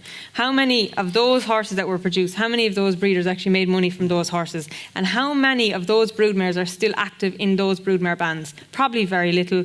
And did the breeders, if they don't have the broodmare anymore, if they don't have a sibling at home, do they get any reward for breeding a Cheltenham Festival winner, only telling their neighbours and friends that they did it? No. True. But in terms of where I'm the money... hoping Kevin Blake or Ed Chamberlain says it on the telly. Yeah. In terms of where the money... Or you. Or me. In terms of where the money comes from, like I suppose we've seen recently that these things can be done. You know, I know there's always a pull for money from every direction, but you know, the IRE incentive is there now. You know, the focus is on the flat, but like what's to say you couldn't restructure that so that some of the money does come back in the breeder's direction? You know, that would be readily achievable. The structure is already in place. If there was will there for it. Well, there's a note in here with regards to the IRE scheme. What are the views of the panel to the voucher bonus, and also what are the views of the panel to the fact that there were only 22 National Hunt races included as opposed to over 100 on the flat considering the funding comes from the foal levy and approximately 50% of the foals are national hunt? Yeah, it's a perfectly fair point, isn't it? Right. Look, in general terms, look, the devil's always in the detail with these things. That, like, I was hugely in favour of the IRE bonus. I think it was the right way to do it. Rather than handing out cash, handing out a voucher so that people had to come back and churn. I thought it was the right structure for it. It's a perfectly fair point about the national hunt. It would be, just as valued by a national hunt owner, one would imagine, as it would be a flat owner. Often flat owners are. We don't want to generalise, but often, money isn't as big a factor for them, and they might be based abroad, and a 10 grand voucher might mean a whole lot to them to come back to Goffs or Tats Ireland to spend it. Whereas maybe national hunt owners, again, I'm generalising, they might be more inclined to come back and churn and do what you want them to do with it. So I think it's a perfectly fair point. Yeah, no. I had an issue with that, and I brought that subject up because, as it turned out, the first year for the incentive scheme, the flat got 85% of the vouchers and national hunt got 15. And I asked the question from people in HRI, and the answer I was given was that the reason for skewed so much in favour of the flat was the flat was much more impacted by COVID than the national hunt. And no, I can't see any stats to prove that. That's interesting. Yeah, that seems to be a massive difference. Like we looked really the poor relation in that scheme. I couldn't understand because there's the same number of flat falls balls and national hunt falls. So why should it be skewed so much? 85 is 15. It wasn't a flat race last. There wasn't a flat race lost. Yeah, we lost the Punchestown Festival. That was the end. There wasn't a flat race lost. They changed, the whole programme was pushed back as soon as the race courses were reopened after the first initial lockdown. There was 6 weeks of flat racing before National Hunt even started to cram in what had been missed early in the year. There wasn't a flat race lost in Ireland. It was incredible what they did to cram them all in. There was 172 national hunt races lost, and there was 2,105 less runners over jumps and 31 more runners on the flat on the COVID year. There was actually more runners on the flat and 2,100 but it last out the most. But they were impacted more. So the national hunt was disproportionately affected, is what we're saying. It absolutely was. Yeah. Look, this all comes down to me. Everything we've discussed here, it's recruitment and retention. It's like, no, it's no different to any industry or any business. We need to recruit people in. Let them be qualified riders, let them be breeders, but we absolutely need to retain those that we have, and anything that we can do to retain breeders, because we saw at the outset certain graphs that are dropping quickly, and if we're a little concerned or very concerned that breeders might do the same for the reasons that Jane just said, we absolutely need to be ahead of that curve, because we know from today we've been behind on a number of other curves. So anything that stops the rot, if you like, or certainly stops it beginning to be a problem, needs to be actioned and quick. Well, Richard, you're in trouble here now with one of our members of the crowd who said one of the key problems with Richard's stats, one of the key problems, so there's more than one, are the numbers at the time were faced with a serious overproduction issue. Love to see stats. This person would love to see stats on the number of horses returned in training that actually raced. Returned in training that raced. I can't help you there. I don't know which stat they have a problem with. I've thrown a few out, so sorry. No, it's the entry stat. Well, the entry stat is what it is. I mean, all I can say to you is, and Ruby picked me up on it, and he's right, the runner's stats is different, but still shows the same trend. So from 2007 to now, there was 4,000 less runners over jumps. That's actual horses that ran in a race, but there was 3,000 more flat. So flat can go this way, but our graph is going that way. So whichever way you look at it, the flat have been able to recover better, and we're not doing quite so well. So you're not wrong, and I did sort of qualify at the outset that the stat on entries is a little false, and the balloting, I think somebody else picked up on it, is correct. But if every graph is dropping somewhere along the line, you have to say, look, maybe we need to stall this curve. Just before we move on to a couple of different issues that we're going to talk about, the race programme in general. And we'll go down the line here. Kevin, the race programme, just maybe give me one or two things that we can do immediately to improve the race programme. We've way too many graded races. I think it gets plastered over in Ireland because we have so many good horses. It doesn't look as stark as it does in the UK, where you have these, raft of really weak grade twos seemingly every weekend. I'd be a big believer in reducing the number of those, converting them to handicaps. I think would be a step forward just in terms of better equalising opportunities. And I think it makes for, as we mentioned, the bigger picture, it makes for a more engaging product. Like if you have a grade 3 there of a Saturday that Willie might have the 4s on favourite, You know, if you convert that to a handicap and you theoretically got the same field, all of a sudden you have the big horse giving weight away most likely to most likely a much bigger field of rivals that are willing to have a go because they're on handicap terms. You know, I think that would be a step in the right direction. Like bumpers, I think is an issue that needs to be addressed in a big way. Those would be the main ones. It's graded races and just maybe a speeding up of the whole process so that we get the best horses into open company faster. You only have to look at Cheltenham. How many times at Cheltenham did we see really lovely tip-top horses, you know, winning at odds on? You know, in novice races, 4 novice chases, 3 novice hurdles. It's too many. We don't have enough good horses. We want these horses knocking heads against each other, ideally in novice company, but certainly in against the best of the previous generations in open company as fast as possible. And I'd be fairly ruthlessly looking to achieve that if you gave me the programme book and control of it, but I don't think I'm going to get it anytime soon. That's not going to happen, Kev. Jane, one thing that we can do to improve the race programme, please. I take your point about too many graded races. I don't think there should be any graded handicaps in National Hunt. The Sandringham at Ascot, the Cesar, which the Lincoln, none of them are graded into your pedigree book, and I think we are flattering ourselves to deceive. You take a grade 2, it was a grade 2 mare's novice hurdle run at Newbury on Saturday. It was a limited handicap. A horse called Nina the Terrier finished second for Alan King. She finished second, she rated 127. She carried a stone more than the filly who beat her, a filly called Largy G. She was rated 109. So the filly rated 109 over hurdles goes into her pedigree as a grade 2 winner. She retires as a grade 2 winner, whereas the mare who's clearly superior to her, who's beaten a small margin, who carried a stone more, goes in as grade 2 place. I think graded handicaps is ridiculous. The other thing is we have in the pattern book, I've always been of the belief that the top tier should be the narrow peak of a pyramid and it should expand proportionally as you go down to grade 2, grade 3 listed. And that should be your opportunity to earn black type. So in France, this was just during my COVID lockdown boredom in 2019. I did a little bit of digging, and in France in 2019, they had 9 weight for age grade 1s. We have 8 weight for age grade 1s at the Dublin Racing Festival over 2 days. We have 8 grade 1s at the Punchestown Festival in 1 week. 9 have France have 9 grade 1s in their entire jumping season. They have 12 grade 2s, 35 grade 3s. You can see the proportions, you can see the pyramid being built, and they have 3 black type handicaps. So they have 3 handicaps where you can earn black type. In Ireland, we have 37 grade 1s throughout the season. 37 grade 1s throughout the season. We have 28 grade 2s.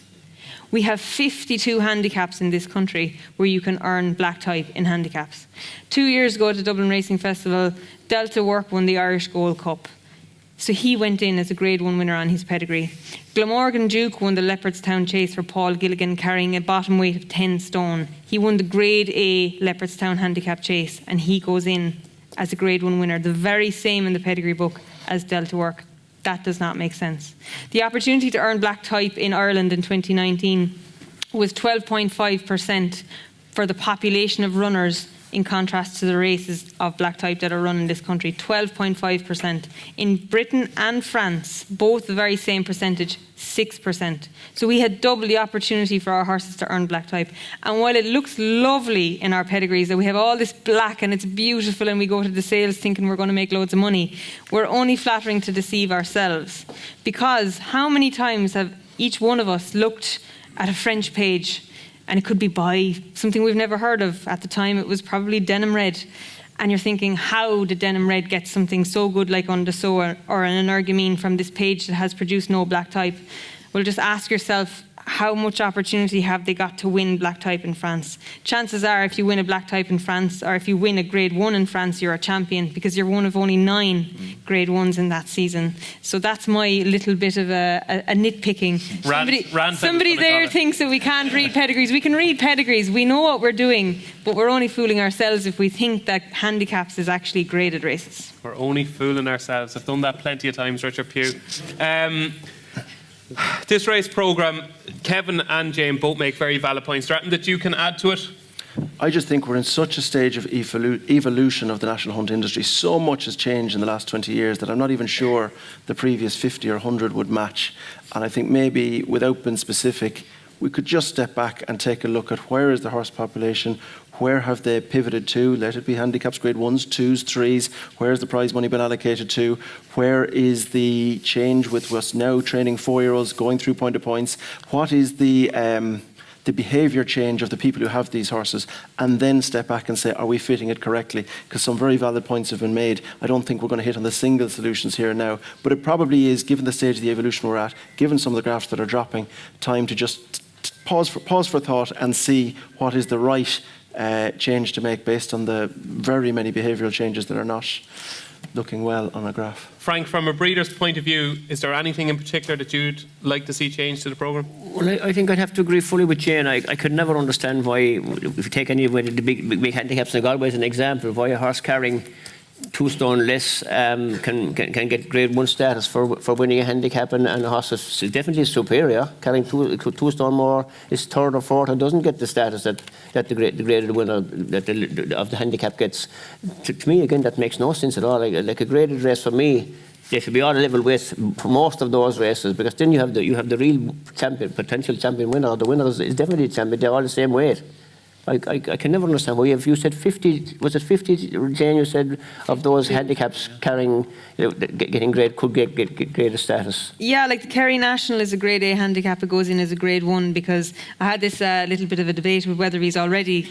Handicaps in Ireland are graded A, B and C, but of course they don't have alphabetical status in the pedigree book. It goes in as 1, 2 and 3, which logically you just know is all wrong. Seems very skewed to me anyway. Ruby Walsh, there's a lot to digest there. And pedigrees are not my forte, so whether they get grade A, B, C, D, whatever you want to call it, that's just that. I'm not getting involved in that argument. It's very little to do with me. I own 1/3 of a Broodmare, so it is not my forte, and I'm not getting involved in that. As regards the race programme, obviously you're a big part of the team in Willie Mullins still, and you have been for a long time. Is there anything that frustrates you at the moment? Yeah. Unplaced maiden hurdles, I think, are an absolute bugbear. That's what you have 0 to 95 handicap hurdles for. Why you put them in to run them off level weights. But they're there, so you're not running against Willie Mullins. No, they're not. Willie Mullins can run horses in them. They are. He doesn't really have the horse to run them. He often does have horses to run them. Well, actually, David, when the last horse we ran in it was a horse called Stones and Roses, who finished 2nd in Wexford. The horse behind them was placed in a champion hurdle, star for star. I think what you've created is a whole band of races that plenty of sharp people are targeting. Yeah, well, that's what you've created. So I don't agree with the race to the bottom. I think when you have a horse that runs in 3 maiden hurdles and hasn't been placed, you have a handicap mark for him, and there is umpteen handicaps for it to run in. That's the level of the horse. And I think also it does frustrate me from October to probably February, when you have beginners' chases restricted to horses rated 102 or 109, when you perceive to have the better horses ready to run. So I agree with rated beginners' chases, but there's a time of year for them, and I think they shouldn't be in the depths of the winter. But is it not? Is that not Kevin's point in essence, that the good horses should be running against one another in the better beginners' chases? So the good hurdlers are running against each other? No, I don't agree at all. I think if you only have 5 beginners chasers, so you put in Sir Gerhard, Dysart Dynamo, what were the best novice hurdlers, Stateman, whatever the best 5 are, okay. And you run them all in the beginners chase in Punchestown, and the 1st of November, sure, we know the result. Who's going to watch the graded race? Who's going to watch the race at Christmas? You ran them all together the first day. You have to split them up. You have to have 30 beginners chases to create 30 winners, that you have 2 novice chases, then 15 in each, or 3 even. You have to make it like a pyramid. That's how the flat program works. It's the same the whole way through. You have to split them. You have to create winners to create interest, to keep people looking forward to the next day. And if you run all the best horses in the first maiden hurdle, the first beginner chase, you're not going to look forward to it. So do you agree then with something like, just say, the Turner's novice chase at Cheltenham was brought in, obviously, and this year was Galloping the Champs, beat Bob Ollinger. But do you think it's good that it's there, so... I'd back Galloping the Champ, I didn't get paid. I'd say Bob Ollinger beat Galloping the Champ myself. But do you think, like, it's there, obviously, and it's probably there to stay, but what you're saying is that it's great that it's there, because we won't find out if Galloping the Champs is better than Long Press or Edward Stone until they get into open company. So you're actually happy that it's there, because you think it should be leading up to a crescendo.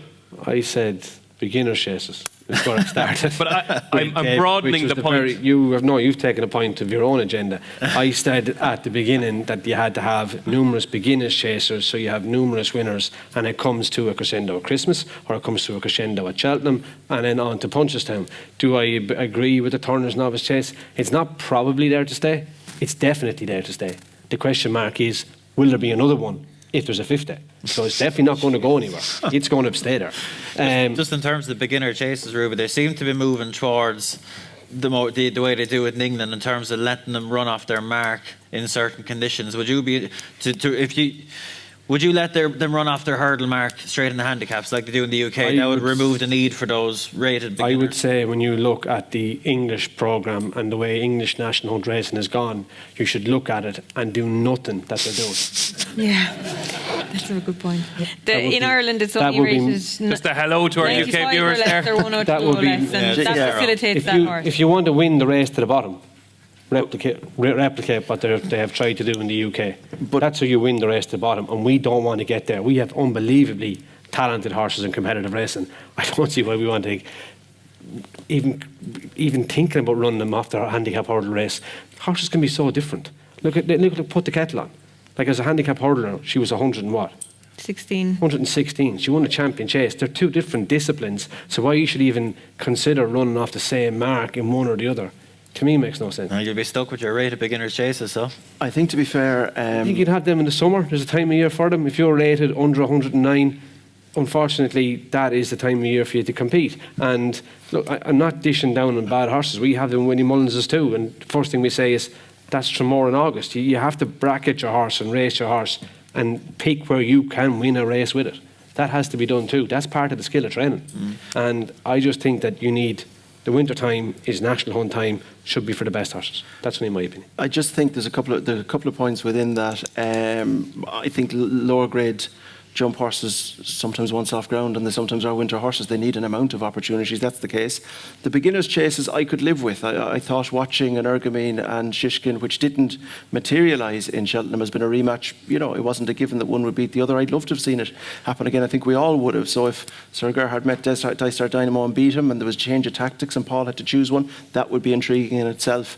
And the last point, where we are now allowing horses to run over fences off their hurdle mark, just to put forward the advantage of that to an owner, is that if you have a horse of modest ability and he's rated less than 95, the cost of handicapping over fences is quite considerable. It is not straightforward to go and finish 3 chases, be sound and fit and healthy enough to finish at a level that the handicapper is happy to give you a mark. That can take 3, 4, 5 months sometimes if you've had a little setback or whatever. So I certainly would welcome that, and I understand it's going to be increased to 102, and there's a push to reduce it back to only having 3 runs as well. So I think those little things, and I take what Ruby says, we shouldn't copy England. Why would we copy England? We have a lot of good things over here. But I do think allowing horses to run over fences off their hurdle mark, I don't think one has actually won first time out off their chase mark from having come out of their hurdle mark. But I do think cost, when you have a horse of modest 80 to 95 ability, and now it's going to be to 102, to be allowed to run over fences off that mark, I'd welcome it. I really would. And if there's a Darver Star in there, good luck to him. You can't make a rule for the exception, not the rule. Want to come back on that? No? No, I give my opinion. That's Richard's opinion. Fair enough. Who's right, who's wrong, who knows? I just think that you shouldn't be getting involved in the race to the bottom. I know there's loads of bad horses, but it's the good ones that... Absolutely. Before we move on, just one question I thought was quite interesting and could see sparks fly. It's on media rights. Do people feel that RTV are better for Irish racing than ATR? Do people realise that RTV will refuse to open an account if you have a Virgin Media account? Right, RTV versus ATR. I don't know how you're going to answer this, Kevin. Who likes spending money on racing TV?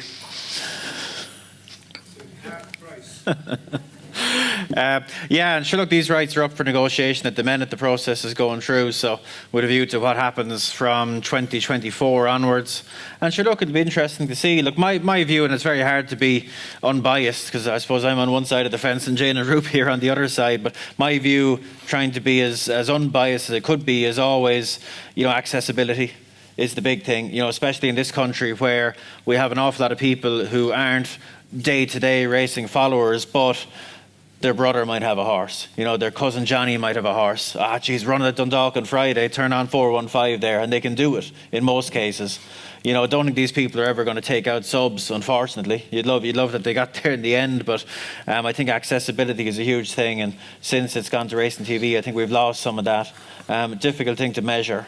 But, you know, one can argue everyone has their favourite presenters and their favourite production teams, etc. But just accessibility is a very fundamental thing with me when you have that discussion. Well, Richard Pugh, you know what I'm going to do now? You're the man in the middle there. Just Frank's in the middle as well now. An impartial observer. Are you an RTV fan or were you an ATR fan? Look, sure, outside of the cost, we're looking at Gary and Kevin. It's the very same product. You've Jerry Hannon doing the commentary. You know, it's the very same that you're watching. So, you know, it's difficult when you have to pay more to watch almost exactly the same thing. I don't think, Jane, you were involved with the races until it became Racing TV. I'm not sure for Ruby. So when you're presented with a very similar product, it's very difficult to justify why you would want to pay money for something that's exactly the same. Frank? Well, I suppose the big advantage for me was that I think at the races we would always go stateside at night, and that never suited me. Whereas RUK, I've rewind of all the races every night, so it's at night time I watch racing. So it's good for me to come in and I can watch everything then handling. You're busy during the day. Yes, exactly. Yeah. So that was my big plus for them, I suppose. Really, that I could come in and sit down and there's a rewind every time, and whatever hour I come in at, I can still watch what goes on. If it's 10 o'clock or 8 o'clock, or, you know, within that hour you have most of the racing that day. For me, it was a big plus. You know. Ruby, make your pitch now. Why is it important that Irish racing stays on RTV? I think, unfortunately, David, everyone gets quite confused when they start speaking about media rights money. The direct-to-home pictures are a tiny portion of media rights money for the Irish racecourses. It's the LBOs, it's the streaming, it's the international rights. Whether it's coming into your house via Racing TV or at the races, that is 7%, I think, Kevin, is it? Of I wouldn't have what the the number. media rights money is worth. The rest of it is coming from the bookmakers. So then it becomes a much bigger deal. And ultimately, who pitches better for selling it to the bookmakers and incorporates all the streaming rights to go with that wins it. Now, I think for me, look, as Kevin said, has to be loyal to at the races. I'm going to be loyal to Racing TV. I think since they've taken over their on-course representation, we have someone at every track. At the races didn't. I think our pictures are quicker for streaming. I think streaming hasn't helped. Definitely helped to finance our race courses. Look, that's only my view. As Richard Pugh says, it's still Gary and Kevin. You know, me and Jane. They're just Kevin, behind the extra most of the time.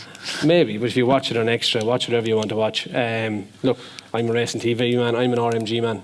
I hope it stays there. Yeah, I presume you're the same, Jane. Yeah, I've nothing really to add. It's obviously healthy that you have two competing channels, because hopefully that'll get the best deal for the industry, and may the best channel win. Absolutely. Frank, we've loads of questions in for you, so we're going to have a really quick fire Q&A with yourself. That's all right? Are you ready? Yeah. Composed? Ready? Right, here we go. Finger Question on the 1. What changes have you seen over the years that has changed the way you manage your mares? Well, that was the first question you asked me earlier on. Yeah, I know, yeah. But if you can pick maybe the top 1 or 2 things, maybe. The way I've managed my mares, sure, I suppose from the point of view of selection, I suppose is one thing. As regards the management, you have to have the selection of the better mares, and we've been trying to build our mares and build pedigrees and stuff. And from that point of view, sourcing stock and keeping fillies to race ourselves or to breed from directly. I've in the past on a good few occasions covered 2-year-olds, for example, from black type mares, and I'm a bit of an advocate of that. Just one of the ways we've done it. I see no advantage in racing a filly out of a good black type mare with a strong pedigree, because I find by the time she's 7, she's got a 4-year-old to run for her. She's still a very young broodmare. She's still a huge career ahead of her as a broodmare. And her 7-year-old, her 4-year-old and her 5-year-old and her 6-year-old, if they exist, will do what she needs to do, what she could have done herself, but the only 7 or 8 when she retires. That's been working well for us. I'm sure people will say, why not prove it? But from a financial point of view, I think there's no need to prove that kind of a filly anymore. Her pedigree is there, her sire line is there, everything is in place. That works well for me. We've been leasing fillies then, some of the fillies that we've kept that needed a bit of a push. Yeah, that was one of the questions actually. What are the advantages or disadvantages of leasing fillies from racing from the breeder's point of view? Well, I've reasonably good experience in that now, and there are pluses and minuses undoubtedly. We would be leasing fillies that would be sort of valued at, say, 30,000 or 40,000 maybe. The pluses are if they go on and do well and you get them back after attaining reasonable success in the track and hopefully with a black type, they come back to you as a good prospective broodmare, worth more than they were when they left you. Alternatively, you could have went to the sales with that 30 grand filly or 40 grand filly and taken your money, because if she turned out useless, she'll come back to you worth 5 grand. You see, so that's the other side of it, and leasing isn't always rosy. But from the point of view of the leasees, sure, it's a huge advantage for them because they don't have to put out the 30 grand to get the filly first day. We lease them for free. They race them for 2 years, and then an option of maybe 3 or 4 if that's what both parties want to do. It doesn't cost them any money to buy them. They pay the training fees. If they're useless in the back in 6 months, and she's in worth 5 grand as opposed to 30. But it gets more fillies into the scheme from the point of view into racing, and of course they have the bonus scheme to enhance more people as well. Plenty of people have obviously won the bonus scheme now, the 5 grands, and that's been a huge incentive as well. And this past year in particular, I would say we've 5 fillies leased this year. We could have leased another 10 if we had them. The appetite has been huge this year. Probably COVID and money in people's pockets and stuff has encouraged it more as well. So I think it's very positive that we have so much interest in fillies, and as everybody knows, the bonus scheme has been huge. It's from 2014 till now, when it was initiated, a lot of money has been given out, and those stats will be thrown up later on. It was badly needed in this country. They had it in France for years. Breeders were incentivized to race their fillies. We didn't have that here. We see it now in the foal sales, and more so in the store sales, that fillies are now worth a lot more than they were. We said in 2012, 13 and 14 before the scheme started. And another thing I'm noticing now as well, the residual value of those fillies coming back from owners is huge as well, because if you, like, I'll give you one example. A friend of mine bought a filly 2 years ago. I bought a mare out of training, she'd attained black type. He gave 70,000 for her. She was a reasonably successful mare on the track, won a grade 2, placed in a couple of grade 1s. But the point I'm making is the person who sold it, for the private sale, the person who sold the filly got her 70,000. That was on the 1st of June. Derby sale comes 3 weeks later. That person went back to the Derby sale and spent 75,000 on the filly, but she only had to put in 5 grand. The residual value of our existing filly. Now, had that been a gelding, she'd have to put 75 grand in. So people are beginning to notice that more and more, and we see what mares out of training are making in the sales now. It's phenomenal, and I think it's been the greatest thing of all that's happened for fillies is the price of those fillies can make now, and people are saying, look, if she does win, and if I can sell her, I can replace her virtually for free. That's been phenomenal, I think, and it's becoming more and more evident, and more people are beginning to notice it now. So these things are sort of undoubtedly made a huge change, and as well as that, then the leasees, they have no risk really, because they don't have to invest the 30 or 40 grand to buy the filly, and so it's painless for people in leasing systems as well to work on, as Ruby can confirm, I'm sure. I often wonder why, and I never did, but to me, like, when you look at it, the only national hunt horse with resale value for an owner, not for pinhookers now, but for an owner, is a mare. And I completely agree with Frank. I see them coming in and out of willies there, and people able to go again, because there mightn't be breeders, but they get to the end and they can sell it to the breeder and they can reinvest as an owner. And I think it's wonderful. I think can't understand why more people aren't doing it. Absolutely, it's really no-brainer when you think about it. To be a national hunt owner, you should definitely be having a couple of mares, because look, if they're no good, they're no good. But at least with a chance, you have a chance of something to sell at the end. When you have a gelding, even if you have a blue tar, you might have a trophy, but when you're finished with him, you're going to put him in the field or find a home for him. If you have honeysuckle, you have something worth a lot of money. So there's two ways of looking at it. Yeah, yeah. No, As well as that as well, like it creates a bigger progeny testing program for the mares. Yeah. Like which we've seen in France for years. We now have more mares it's progeny of the dams being tested on the track. The more they go into racing, the more you have a better picture afterwards, and you have a better filly coming back to breed and to enhance our general Broodmare band in time. You know, so there's a lot of positives, undoubtedly. There's no doubt about it. There certainly is a lot of positives. Just two more quick ones for you, Frank. Would it be true to say that the Irish National Hunt mare has lost an inch or more in height over the past 20 years, hence becoming harder to produce a big scopy foal when it comes to sale time? Height. I would agree to a certain degree, to be honest. I think the Saddler's Well influence certainly did cause that. You know, we've had a lot of Saddler's Well sons, and Saddler's Well wasn't a big horse, and I think a little bit of that trickled down, undoubtedly.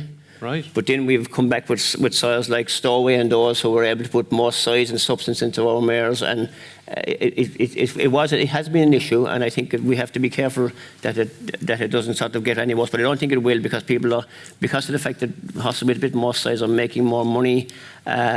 People are better to match their mares to stallions, and smaller mares are being sent to horses that are getting more size and stuff. But then it takes a while for the breeder to discover whether your mare's going to be a mare that will breed big stock anyway, or what stallion is breeding bigger stock and that sort of thing. So, you know, when a new sire comes on the scene, it takes a few years to see what kind of stock he's breeding. So, but definitely from a national breeder's point of view, size is important to a degree. Yeah, but at the same time, I'm not in favour of the 17 hands horse either. 16-1, 16-2 is low as big for me, you know. Okay, while we're kind of on the topic, the £7 mare's allowance. A lot of people after Cheltenham that mightn't know as much as you guys are saying, get rid of it. We want to find out who's the best horse. 2 mares finished first and second in the champion hurdle. It's ridiculous. Zana here, when you work it out, was the best horse in the race. Ruby Walsh, should the £7 mare's allowance be scrapped? No, definitely not. I think you have honeysuckle. Yes, Epatante would have won 2 champion hurdles without honeysuckle, but I don't think, to be honest, £7. I don't think £14 will get Ellie May or Mount Ida past the Plutar. So I think just using honeysuckle is the exception. She's not the norm. I think when you look at Royal Kahala in the stairs hurdle, £7 didn't get her over the line. It meant she won the Galway in Gorham Park, but £7 didn't get her in front of Flooring Porter or Classical Dream at Cheltenham. And I think when you look at the mare's novice hurdle at Cheltenham last year, the mare's novice hurdle this year at Cheltenham, do you see any mare in there with a £7 allowance that's going to win a champion hurdle or a stayers hurdle? I didn't. I don't think there was a mare, even yesterday, Doran's Rear, she's a strong staying mare, but could you see her winning the Supreme next year with £7? I don't think I could. No. So I think it needs to be there. I think it's a great incentive, and I think because of just getting rid of it because of one exception in a mare like honeysuckle, that's knee-jerk. Well, I wouldn't be for that anyway. But what happens if there's a honeysuckle every 2, 3, 4 years? Or do you think honeysuckle is a once-in-a-generation type of mare? I'd love to own the honeysuckle that's coming along every year that you can see. But I think, yeah, look, I rode a couple of great mares. Annie Power was a very good mare. She won with a £7 allowance. It worked for Quiviga sometimes. She didn't beat Punjabi. She got beaten the last time she ran against the Geldings. So she probably needed it. Vroom Vroom Mag, I think. But I don't think there's many mares win as you think. And I'd be for it. I think it's incentivised horses or mares to run against the horses. Are we in agreement across the panel? Anybody want to dispute the mare's allowance? No? No, like I think we always use the big examples, your honeysuckles and your Annie Powers to talk about these things, but really the proper way to test them is looking at it across the whole population, because that's what it's designed to do. It's designed to equalise physical disadvantages over the entire population, and statistically, like both in National Hunt and in the flat, the relevant allowance stacks up really well. It's just you do get occasional frustrating ones, if you want to call it that, where you have an exceptional mare you know, that might only come around once every 5 or 10 years, and you get the same questions. You get the same thing in the flat when you get an enable that comes around. You know, that's when people start questioning the allowance, but it does work brilliantly well across the whole population, and that's what it's there for in the main, you know. Here to stay, Richard Pugh? Oh yeah, definitely. Yeah, there needs to be an allowance. I just think we're relatively early on the mare's journey. I mean, it is, I think, 10 years ago when we had the seminar that sort of initiated the mare's bonus, and I still think we're in maybe the medium, the middle stage of that. The initial stage was the forming of it. Now we're in the middle stage. Probably we need to get closer to the flat, whereas they have their 1,000, 1,000 guineas versus the two. We have the Oaks versus the Derby. They've a better programme for mares entirely, and we need to respect the mare's hurdle winner as the best of her generation. We in National Hunt World think if they don't beat the mare, win the Cheltenham Gold Cup or win the Champion Hurdle, sure, they're not as good as Dawn Run.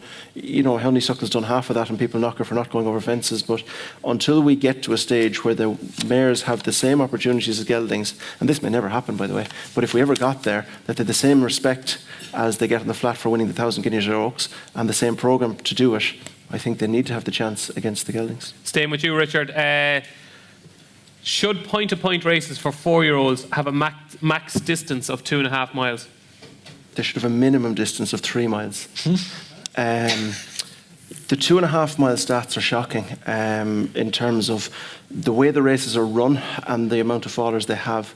Many of our tracks are too tight. They don't cater well for 2.5 mile races. The start point doesn't always suit. The first fence doesn't come at you at the right camber. Most tracks are laid out for 3 miles, and they say, well, if we start here, that'll be a lovely start point. And then when you move it to 2.5, it's not ideal. Second thing that happens is you take riders, very good riders, but they ride at 3 mile 90% of the time, and then a 2.5 mile race comes in. And if there isn't a 4-year-old wanting to really go on, they kind of, you know, they'll pop the first 4 or 5. Yeah, they're going quick, but they're not going quick enough, and then they sprint at the end, and the stats for fallers in 2.5 mile races are higher than they should be.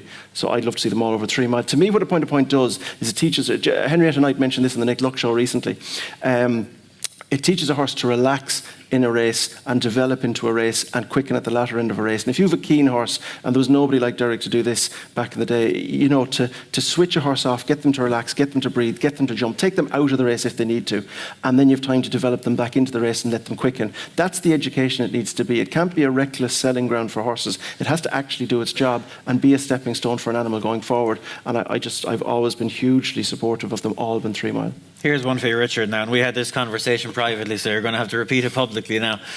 Is it not a perverse situation that we find ourselves in now, that the pick of the Irish-bred store horses, etc., are going down the point-to-point route and running in front of a relatively tiny audience? It's not on TV. Whereas 20 years ago, the same horses would have been running in bumpers, you know, providing a huge amount of entertainment, etc., to a much wider audience. Is there a case to be made for running, you know, if I'm talking about, you know, reducing the number of bumpers, etc., is there a scope for a proposal there to run some we'll call them 4-year-old point-to-points on the track with point-to-point rules to showcase not just the horses but the people as well? You know, when we ran those point-to-point cards there stemming out of COVID, I think a lot of the British audience, you know, they met this whole cast of characters that they'd heard all their names before from being associated with subsequent top horses, but they didn't even know what they looked like. You know, I think there's great scope there. I know you probably have a conniption now, but I think that's a great question. You should I'm be doing my job, Kevin. He said it's a great question. He didn't say it's a great idea. Look, there's a number of layers to that, I think, is the modern way of putting it. Firstly, I think it's about 20-25% of the stores that go out to the point-to-point lads. It's not quite as big as you might think. They make more fanfare because they come back and they make the 2, the 3, the 4 and the 500,000. Look, when I came into point-to-pointing in the early 90s, there were a few tracks you knew. If we go there, we'll see a right horse. We go to Lismore, we go to wherever, we see a right horse. And maybe not so much anywhere else. Now that you can see a good horse anywhere, and I mean anywhere, the track, the day, the ground, these guys have a good quantity of horses coming at them, and when their horses are fit and healthy and well, they've got to run. The fact that it's spread so equally allows them to buy so many horses. If you pare it back and put in 5, 10, 15, 20 of those types of races at the race courses, they'll become the races that will sell. Everyone will pile into them. The hunt clubs will melt in behind them because they won't get the entries, and the whole infrastructure of the sport will just drop and fall. I would be worried about. And the other thing actually that happens happened. There was an era not that long ago, 7 or 8 years ago, where they used to bring the 3-year-olds, 4-year-olds into school at Leopardstown at that famous schooling day, and they felt that the fences were just a reach too much for those young horses. It was just, it was a little bit daunting for them, and that the point-to-point fence was a better start ground for these 4-year-olds. And they'll get to the scopier tracks, let it be the Newberries or the Chepstows or the Leopardstowns or the Cheltenhams, in due course. You wanted them jumping a tree a minute ago. A tree, did I? Well, you wanted them jumping earlier. You wanted horses going down the French route, jumping fences at a younger age. I want them jumping appropriately when they're ready for it, and what they're ready for. Okay. Fair point. You got a good round of applause there. Ruby. I don't necessarily agree with the 4-year-olds not being able to jump around Leopardstown. I mean, Riviera de Tel beat Saint Sam in the Grade 1 at Leopardstown at Christmas. They're 2 4-year-olds. He was third, she won, or she was second to Fernie Hollow, and Saint Hawthorne Clore won the beginner's chase. I think they should be able to jump. Leopardstown are great fences. Just think that's... Yeah, it's a fair point. It's a very good point. I didn't bring horses to Leopardstown. Certainly the feedback was that the lads at that stage were, and I do wonder, does it come back to what we mentioned earlier, were those horses started earlier at 3? Like if all those point-to-pointers that landed into Leopardstown that were just about ready to run on their point-to-point were a little sort of phased by it, if they were schooling at 3, maybe at the age of 4, absolutely they'd have the scope. But the way we do it, I wouldn't be in favour of Kevin. Yeah. But I see what you're saying with them jumping at 4. If you aim for that, working back from them being a 2-year-old, perhaps then it's a possibility. And just to clarify, I'm not suggesting that we, start a process that moves all point-to-points onto the track, but, in a not dissimilar way to when we have, the point-to-point bumpers that we have. If you had an occasional one here and there, it would just be, I think it'd be a great showcase for the industry. Like the point-to-points are something we should be very proud of, and it just feels like sometimes it's almost behind the curtain, in terms of a broader audience.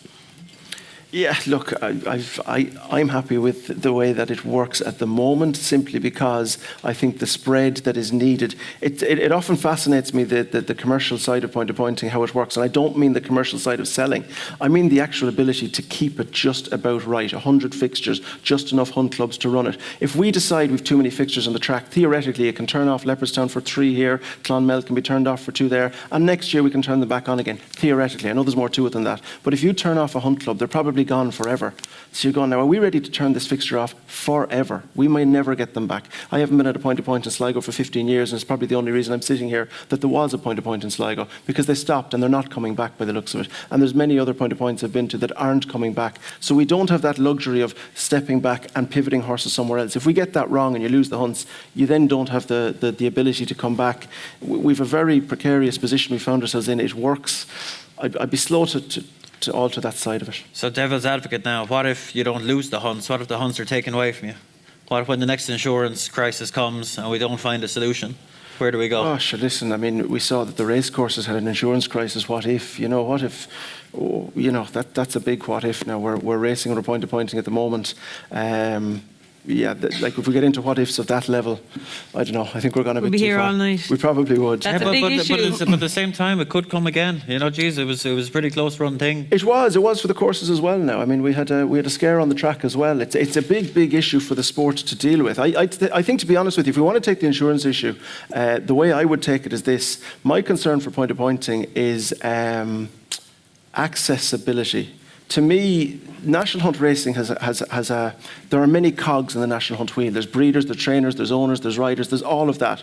And point-to-pointing serves a role within that. And I'll push that role because I'm biased. I have p2p.ie, but I enjoy, and the sport has been very good to me. So if you look at what point-to-pointing does within that, what does it do? It's easy access into national hunt racing. It's your first step in. That's what it was for me. The only way I could get here was through point-to-pointing. I look at someone like Stuart Crawford in the north. Stuart Crawford was an eventing rider who had a bucket list item to ride in a point-to-point, and now he's training Dublin Racing Festival winners for Isaac Swade and Simon Minella. And he's a whole community above in Larne there with a full yard, and he's got that going, and he's up and thriving. But for the Stuart Crawford of today to get into point-to-pointing, it is far easier for anybody to buy a horse today and go show jumping on Saturday or go eventing on Sunday than to go point-to-pointing. Now, I get that we have insurance challenges. I'm not naive to that. But it is so much simpler for people at the age of 16 to 22 or 3, when they learn how to ride an animal, to try some other discipline other than point-to-pointing. And I can't imagine there are many 17 to 22-year-olds who are hunting or eventing that wouldn't love to bucket list a point-to-point and say, God, I'd love to ride in one of them. And you never know, I might ride in a hunter chase and all the rest that goes with it. The unique thing about being an amateur jockey, and I was an amateur jockey for a very short space of time, if I played football, I never would have played against David Beckham. If I played tennis, I never would have played against Roger Federer. But I rode in the same race as Richard Dunwoody. That was unbelievable for me, just to be in the same race. That's what the amateur rider option allows. But we have made it cumbersome. We've dropped by 500 amateurs, and the accessibility to get into point-to-pointing has become far more difficult, and we need to try drawing people back. I've said today it's about recruiting people and retaining people. We're not recruiting anybody into the sport. I have 2 boys aged 5 and 7. The number of sports that is drawing them, basketball, flipping Irish dancing, Gaelic, everything they can, they're all come do what we want, come to our thing. There is nobody saying come and compete at horse racing. England are doing pony racing. They're doing it different. It's maybe more formalised, we'd say, than what we have over here. And I know they're making great strides over here to do something similar. But they're doing it very well alongside point-to-pointing, complementing what we have. We need to draw my 5 and 7-year-olds and say, this is where the fun is, this is where the action is, this is how easy it is to get into it. Don't make it any more cumbersome than it is. Our numbers are falling off a cliff. You're all finding it hard to get staff, and this is part of the reason. And point-to-pointing is a stepping stone in. It's a stepping stone in for trainers. That's become more difficult. It's a stepping stone in for riders. That's become more difficult. And we need to make it simpler. We need to promote that aspect of the sport to be a stepping stone into the wider national hunt area, because at the moment it's not happening the way it used to. Well, what is it, Richard? Accessibility. I mean, it was so easy to ride in a point-to-point. It was absolutely so. I can buy a horse today and I can show jump him Saturday, I can event him on Sunday, but I have to wait 2 or 3 months to do the course. That costs quite an amount of money, and it is a lot more difficult to get to that stage of doing it. You can't just quickly turn on and become a qualified rider the way you used to do, and we're not drawing the younger people into the sport. The handlers dropped as well, notably. When the insurance change happened, the handlers dropped, and I feel we have no resource promoting point-to-pointing to say, okay, we've lost 500 handlers. How do we engage with them and say, actually, your insurance on your farm is probably good enough? They all balked at it and stepped out. Your insurance might just be good enough here, and all you need to do is pay the 50. Can I talk you through the process? That's what we did in HRI World. Aidan McGarry went into the owners' department in HRI, and he contacted all the owners that had been lost in the last 5 years. Low-lying fruit. You know, before you try and get a new owner, try and get somebody who had once been involved. Let's go to the handlers the last 5 years that don't have a license and say, are you interested in coming back into the sport? In every way, shape or form, we don't promote point-to-pointing the way we should. When I go to England as part of Tattersalls to sponsor a race, I've one person that will look after 10 sponsorships for me. So as a big sponsor in England, we've somebody to take over that. If AGA, if Mitsubishi, if Land Rover, all the big sponsors that point-to-point that have sponsored in England come over, they have to deal with 10 different secretaries. I can tell you now, no marketing department person in those big companies is going to come to point-to-pointing and give you somebody who's going to phone 10 different hunts, because one will say, well, we haven't opened the folder yet. The other will say, we actually have 6 race sponsors, would you do the best turned out? Whereas we can hand it into one person who will organise it across the entire 10 races that you want in England. So we do need to look at accessibility into point-to-pointing and get the Colin Bowes and the Stuart Crawfords of this generation to engage and come in. We're seeing less handlers, less riders, and it is going to hurt us into the national hunt industry. We're seeing it. I showed you the first stat I showed you was qualified riders drop. Riders bring horses. They really, really do. Jane, one thing I want to just ask you. The head won't fit out the door, Richard. 2 rounds of applause. Jane, on the showcasing of point-to-points, a suggestion came in here from the crowd. Should we be showing replays on TV channels and showing the interviews after the races? Yeah, perhaps. It's not a notion I've ever explored in my mind. Sorry? At the races, did it? At the races, did a lovely job. They used to have Richard on there every Thursday, I think it was, showcasing the Irish industry. Why are Racing TV not doing that then? Is that why you lost the media rights? That's a low blow, Jane. I'm afraid we didn't lose them. They were taken from us. We were gone far too agreeable there. I just couldn't resist. Just going back to the notion of moving the 4-year-olds off the point-to-point circuit onto the track, like they're the lifeblood of the committees. The amount of people who leave after the 5-year-old maiden is just unbelievable. The feature race used to be always the local race, the confined, or the lightweight, which you could have any horse. You could have the Cheltenham Aintree horses meeting. But now you're going to have this plethora of entries for the 4-year-old maiden, 5 of them from any various different number of handlers. They'll split them up every which way, then they go on Sunday. But it doesn't matter. Once they're entered, that entry fee goes to the committee, and that is important. The farmer could decide, you know what, I may as well just leave my cattle out in the land early. There's nothing to stop them doing that. It's a volunteer sport. Just be very careful if we're going commercialising things, that we don't forget the people who actually make these things happen. You don't just drive into the races and see the fences. They don't stay there all year round. You know, this thing takes a lot of work, and it's all well and good to say we should have it on TV and different that. I think it's a community sport. It's always been built as such, and while it's turned into a massive business, don't forget about the people who make it happen. Well said. Ruby Walsh, should we limit the number of horses per trainer? Should any trainer be allowed to train more than 150 horses? I knew there was a reason I was asked to come here. We left the biggest bullet to last. That's like any question. It's 12 months, probably 14 months since Dublin had finished GAA football. It was all over. No one could beat them, no one could take them on. They were winning 6 odd Irelands in a row, and GAA football is dead and buried. They can't get a kick now, 14 months later. So that's cyclical. And to me, I always admired the Dublin football team because they were brilliant. You had everybody giving out about them because they couldn't beat them. I used to think, wow, look at the brilliance. Now, I am biased. I am lucky enough to work for Willie Mullins. But I do look at him and think, wow. That's what I think. When I started there was 57 horses. And there was one chaser. I look at him now like there's over 200. He's built the business to where it is. And then I look at Gordon Elliott and what he's trying to do to catch up. And you have Henry trying to do the same thing. There won't always be a Willie Mullins.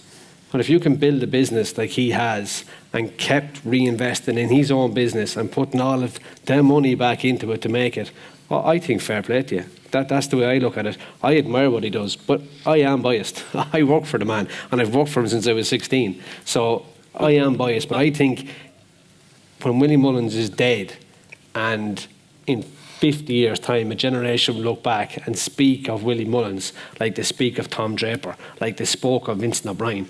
That is ultimately what will happen. But using your Dublin footballer analogy there, like, I don't think anybody here thought Dublin were going to win 20 All-Irelands in a row. I think we thought they would dominate for a while and you know, maybe 10.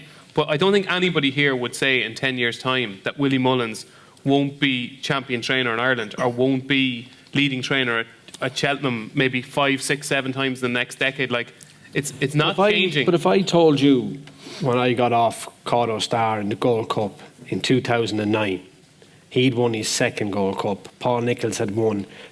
That was his 3rd Gold Cup in a row. That within 10 years, or just over 10 years, he'd have 6 runners at the Cheltenham Festival and not get a look in. Mm-hmm. You'd have told me I was mad. You probably would have taken my temperature, actually. But, Jesus. But that's what happened. And all it takes is to buy or not have the good bumper horses. Because if you don't have the good bumper horses, you don't have the good novice hurdlers. If you don't have the novice hurdlers, you won't have the novice chasers. And if you don't have the novice chasers, you can't have the grade 1 horses. And that's all it takes, is to come across 2 ordinary bunches. And all of a sudden, you start to go backwards. And it's like anything, when you start to fall, it's hard to stop it. And Paul Nicholls has managed to keep himself as champion trainer by maximising the talent he has, picking and choosing and winning the biggest amount of prize money. And I look at how he does it. It's incredible how he targets and can keep himself a champion trainer without having the best horses. In one sentence, what is the best thing about Willie Mullins? Ambition. Oh, you did it in a word. Didn't even need a sentence. Richard Pugh, should the top stables be capped at 150 horses? No, you can never, ever, I don't believe you can ever cap success, nor should you reward mediocrity. And I hope anything we're saying here from my point of view anyway, is suggesting that it's far, far from it. I can't agree more with Ruby. I think when Vincent O'Brien and Tom Draper were at their peak, I never got to see it. But to see Willie Mullins doing what he's doing, it is incredible. And the army of stars, and if you're lucky enough to be in Cheltenham and you see them come out there in the morning, it's off the scale incredible. Anything that I'm suggesting here today is to try and tweak within that. Let Willie Mullins have 200 or let them be spread 10 trainers having 20. Personally, I prefer 10 trainers at 20, but I will admire Willie Mullins for getting 200, or Gordon Elliott or anybody else. But the tweaks we'd make would be within the confines of what he has. Force his hand a little bit in terms of prize money, races, graded races, etc. But never a cap. Not on horses winning point of points, winning prize money or otherwise. I think we have to see the best. Let it be in golf or tennis or horse racing. I want to know what's the best. Agree, Kevin? I think so. Like, they're funny. There is precedent around the world for it. You know, in Hong Kong, trainers aren't allowed to have more than 60 horses. In Japan, they're not allowed to have more than 30 horses in training. You know, so there is precedent around the world. But I'd be with the lads. I don't think you penalise brilliance. And in terms of like, will this scene change any time in the near future? I think if it was going to change for Willie Mullins, it was when Michael O'Leary stripped out 60 horses out from under him overnight. And like what he did in terms of broadening his ownership base. And, you know, you look at his numbers year to year and you wouldn't know that he lost 60 horses from the... Do you know what that is? Ambition. It really was incredible now, because we were talking about this 10 years ago. You know, what would it take for Willie to not be champion trainer? And you know, it's one of those things that he loses a huge owner, and it happened. He lost 60 horses, and he managed to adapt. And you look at his ownership base, and I think Ruby might have the number off the top of his head. His 10 winners at Cheltenham was there, 8 different owners or something like that. You know, like he broadened his ownership base unbelievably well, and like, you can only but admire it. You know, in a perfect world, would we love to see a more level spread across the trainer base in Ireland like it was 20 years ago? I think it's fair to say we would. But at the same time, you know, Gordon Elliott started from zero and managed to get within a whisker of taking champion trainer title off Willie. You know, so it can be done. You need to be, absolutely brilliant individual to get in that sort of position. But, you know, he'll forever be the example that it can be done. You can start from scratch and take on this unbelievable operator in Willie and get there. And as I think Ruby alluded to earlier, like what Willie and Gordon have done in terms of driving each other on. You know, it's just lifted the bar to the height we're at now. To bring it back to what you were saying at the very beginning, to get us to the stage we're at in terms of Ireland as a national hunt nation. You know, a lot of that was Willie and Gordon driving off each other, pushing to keep an advantage from Gordon to try and chase him down. It's incredible to watch. You work for Joseph O'Brien still? Hope so. Yeah. Okay. He said a couple of weeks ago that, you know, his emphasis was switching more to the flat than jumps. Why? Well, sure, look, it's very hard to compete with the two lads. You know, Joseph went at it. But it is. Look, if he went at it full crack and tried to have 200 jumps horses, you know, he might make a go of it. I think in his first full year as a national hunt trainer, he was third to the two lads. But it suits him, his ownership base, you know, very international ownership base. It suits him to have the stables full of flat horses, because I think he discovered that trying to do the two at the same time and with a relatively even split, it's just very difficult from a management point of view, because you have your jumps horses in there and you're looking to rev them up and get them going for Christmas, and you're bringing in, you know, 80 snotty yearlings in on top of them. You know, no matter how good your management processes are, you know, one will take away from the other. So, but he was doing it. He was doing well, but he wasn't Willie Mullins. He wasn't Gordon Elliott. He discovered that he could win £5 million Melbourne Cups instead of winning £1 million Grand Nationals. This is the thing. He's a multi-million-pound industry that he's absolutely brilliant at. And perhaps he'll just make a business decision and do that, no? Yeah, well, this is it. Like, you win a Cox Plate, and he would have won more money for winning one race in Australia than he did in his best jump season total, you know, so that's... Right, so it wasn't the opposition, it was the finances. We eventually got the truth. But my point is, Kevin, if Joseph, fair enough, Joseph O'Brien obviously has decided to go down that route, and it's prize money in that, but if Joseph O'Brien cannot compete with Willie Mullins or Gordon Elliott, what chance do the rest of us have? Henry de Bromhead's a good example. You know, look what he's doing at the minute, the strides he's made. He's a little bit like Willie Mullins. He's a kind of an overnight success that was kind of 15 years or 20 years working to get to that point, you know. Like, Henry's been training for a long time, but he had that push in to bring it up to the next level. Everyone thought he was finished when the pots pulled out, and it was the greatest thing that ever happened. And he's done nothing but that since. You know, it's how you respond to these things. And you know, Henry showed his colours when he met that adversity. Willie showed his colours when Jigginstown pulled out, and I'm sure Gordon is in the process of showing his colours now after his setback. So, you know, you find out what these fellas are made of when they hit harder times. And I think those three lads that are 1, 2, 3 in the table at the minute, they've proved their mettle that way. You'll Jane, compete with anyone if you have the horses to do so. Martin Brazel is a prime example. Martin Brazel is the backing of Sean Mulrine, who could win the Grand National next week with Longhouse Poet. There are great trainers in this country, but they're having to sell, and the person with the purse is usually one of the top trainers, and we're asking how you can compete with the top trainers. Well, how are you supposed to beat a Ferrari if you're driving a Fiesta? It's pretty logical.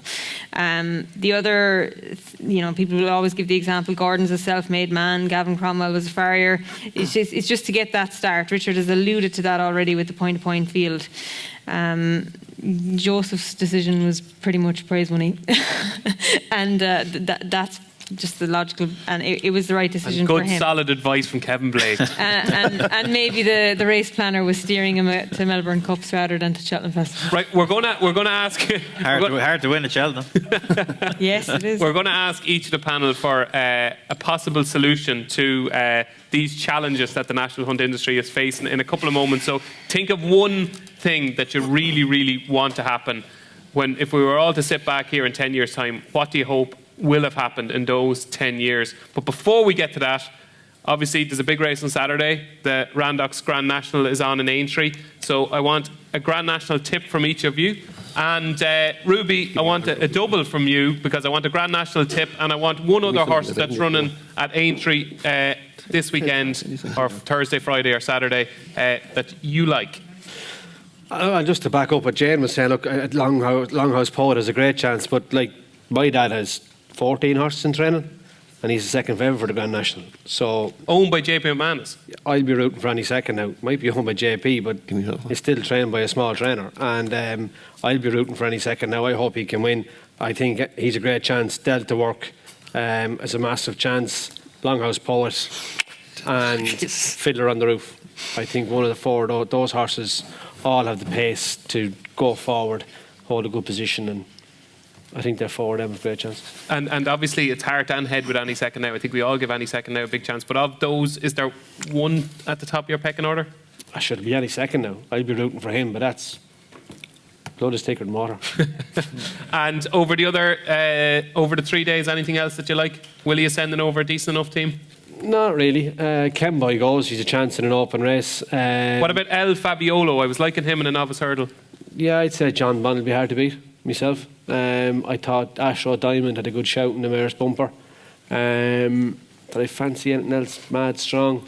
No, I think John Bond will win again. I think the novice chase will be a great race. Brave Man's Game, Ahoy Senor and L'Homme Presse. That'll be a great race. And if I was to offer you the ride on one of those three, which one would you pick? If I wanted to ride, well, I know I've a cracked ankle, but if I wanted to ride David, I'd still be riding. If you're offering me a free bet on one of them, I'd have a few quid on L'Homme Presse. Excellent, very good. Frank, what wins the Grand National? I thought maybe Ted's horse Any Second Now would have a great chance, but I suppose a Fiddler on the Roof must have a good chance. So either of those two would be ones that I would have to say would have a right chance. Yeah, but I'm not. You're asking the wrong man, because I would be an expert in betting, really. So. Well, you're an expert in something else. You're all right. Richard, your Grand National winner 2022? We're going betting and running. If Delta Work takes to the fences, he's a bit of a Tiger Roll. He's his own scope levels that Tiger Roll had. But if he takes to it and he flicks them, after he jumps to third or fourth, I'm going to roll in then. Okay, in running. Yeah. Jane, how's your tip and go there on Saturday? Good, bad, indifferent? We got the winner of the National, but as it turned out, she won doing handstands. A good old Irish bred national mare bought for $9,000. What's not to like? Glorious. Trained in Wales. Trained in Wales. Couldn't win a point, would you believe? But here we are winning a Scottish National. So you're going to do the double. What wins the English National? I think Delta Works the class act, and when everybody was aggrieved that Tiger Roll didn't bring off that fairy tale swan song at Cheltenham, I was thinking maybe it's the perfect route for Delta Work to take over the mantle of Tiger Roll at Aintree. But I think one of the results for racing would be if Snow Leopardess managed to win. I know the rain is forecast, and we're all here at a breeding seminar.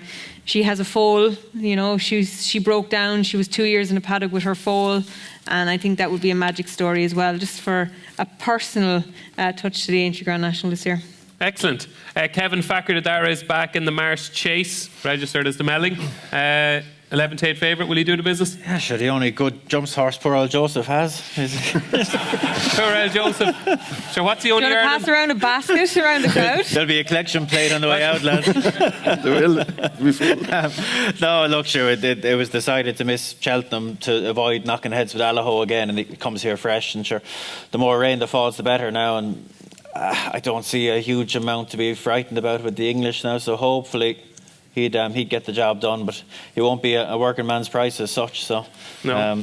the national, actually, I'm kind of still banging away on it now, but I'm finding myself down to two inverted commas smaller Irish trainers are responsible for them. He's already been mentioned, Longhouse Poet and Martin Brassels, but also Enjoy Dallan, Kieran Murphy, JP recently What a story bought that'd be. That'd be a super story. And just watching his races back again, it's clear that they've teed him up for it, and I like the way he goes about it. I like his jumping technique. I think you need a different type of horse for the national now.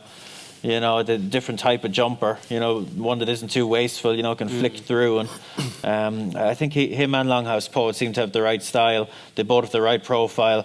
You know, I know the Irish probably didn't fare that well in the handicap chases at Cheltenham, but I think it will be a fair bit different at Aintree now. Like the English horses, the British horses just have a gulf to overcome in terms of how the last kind of 4 or 5 Aintree nationals have gone. So I'd be hoping the Irish will be very prominent in the finish, and hopefully one of those might be the one to win. Yeah, what a story that'd be if Enjoy Dallan did the business.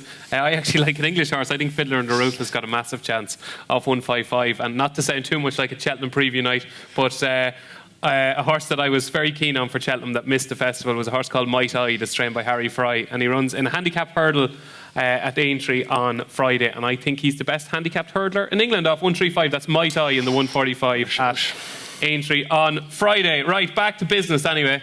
That's the fun out of the way. Right, how we want a solution to the problems that we've discussed. We want a solution from each of you. You've all made very valid points. I'm sure people learned plenty from the last 2 hours or so. Kevin, if we're to come back here in 2032, what's the one thing you would have liked to have seen done? I think I'd like to see the way we prepare national horses speeded up a bit in this country, as mentioned, and that the programme is changed to cater to that. You know, it's a difficult thing to say in one solution, but that's a lot of things squeezed into one. But in terms of what I'd like it to broadly look like in 20 years, that'd be it. 10 years even. 10 years, yeah. 2032. Jane? Yeah, I suppose being at a breeding seminar, I'm going to bring it back to pedigrees, and I'm going to ask for Weatherby's, the ITBA, the sales companies, whoever it needs to be, to use their common sense and not have handicaps as black type graded races, because let's be honest, it makes no sense. Richard Pugh, give us we'll give you 2. We'll give you 2. As soon as you spoke so eloquently this evening, give us 2. Look, I'd love to review our current position and find where the opportunities are to assist the areas that are waning. That's all. If we could look at the areas that aren't performing well, we have areas that are, and try and revisit that. And the other thing I would like is a resource. I mean, if you think 2032, it's a resource that would allow us to be proactive towards the future, to draw participants in, be brave. We have sectional timing. I'm looking at my Drive to Survive at the moment in Formula 1, and they have trackers, and I'm into my DRS and all the rest. But let's be brave. Let's have trackers on jockeys or whatever we need to do. Let's be a little bit brave and engage people with a modern sport. Excellent. Frank, what would you like to see Well, 2032 when we're all sitting back here? I've been passionate for a long time about the mares, obviously, and the way things have advanced in the past, but I really would love to see a Mares Gold Cup in Ireland, an Irish Mares Gold Cup, full stop, where we would have that your mare can go from to the very, very top without having to take on the gelding handy stage and end up as your champion mare for that year, and have an award. In fairness, I'll have to criticise ITBA, because we have our awards night in January, and there's an award for the champion 2-year-old filly, and there's an award for the champion 3-year-old filly in the flat, and there's no award for the champion national mare of the year. We must go back and look at that again, Shane, but that does not exist, and I can understand why. I do not understand why that is, but they would be my 2 wishes. Right, very good, excellent. A Mares Gold Cup, that'd be interesting. Ruby, what are we going to change?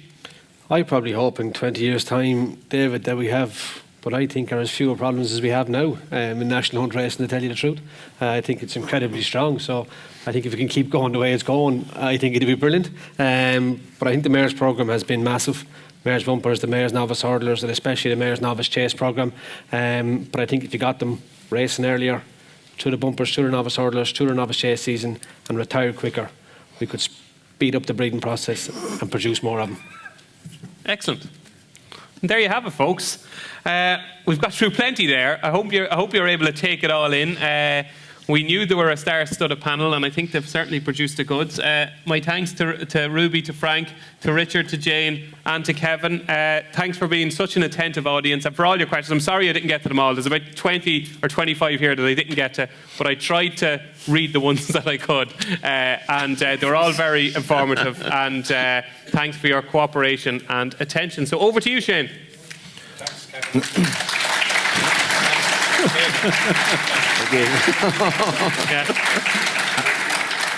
Thanks. Just to reiterate what David said, and he was an excellent MC, really, really engaging, and looking at the audience and looking at the questions that came up, it was really, really an outstanding seminar. And now we have to act, and we've heard what people have said. You know, Frank, I know Frank a long time now, and people like Frank on a National Hunt Committee we need Frank on our council, because it brings what breeders want, and it's up to us to act on it. And I would take his point, and we had this discussion before on the IRE incentive scheme. You know, the IRE incentive scheme was set up as a flat initiative at a time when all the flat sales were in the UK that particular year. And we're receiving a good contribution for the National Hunt Fillies bonus scheme from Horse Racing Ireland, etc. You know, and however, I agree with 100% with what he's saying, and this is what it's about. We decided as an association to look to Horse Racing Ireland to get some kind of money back from the Horse and Greyhound Fund for the breeding industry specific, and we've got that. And we've got that as part of an IRE incentive scheme. And I'm encouraging Frank, and we'd have our little conversations, and the National Hunt Committee to fight hard to look for incentives for national hunt breeders, whatever that may be. Whether that be increasing in year 3 the national hunt contribution, or indeed, as someone pointed out, and I'm surprised it wasn't mentioned in the summary, looking for some kind of breeders' premiums for national hunt. That's the kind of business we should do, because at the end, as Jane has said a number of times, this is a breeders' seminar. So I just wanted to make that point, because it's come up about the IRE incentive scheme, just to explain it a bit. But Frank, you're dead right on that, and we'll keep working hard on it. Okay, again, thanks very much. I'd encourage everyone, thanks Una for organising it in Kerry, and I'd encourage everyone to stay around, have a little bit of engagement. There's plenty on people's minds, bit of grub inside, and anyone who hasn't a voucher, I'm sure the girls will look after it. Again, Dave, panel, thank you very, very much for everything, and that's it. Stay home.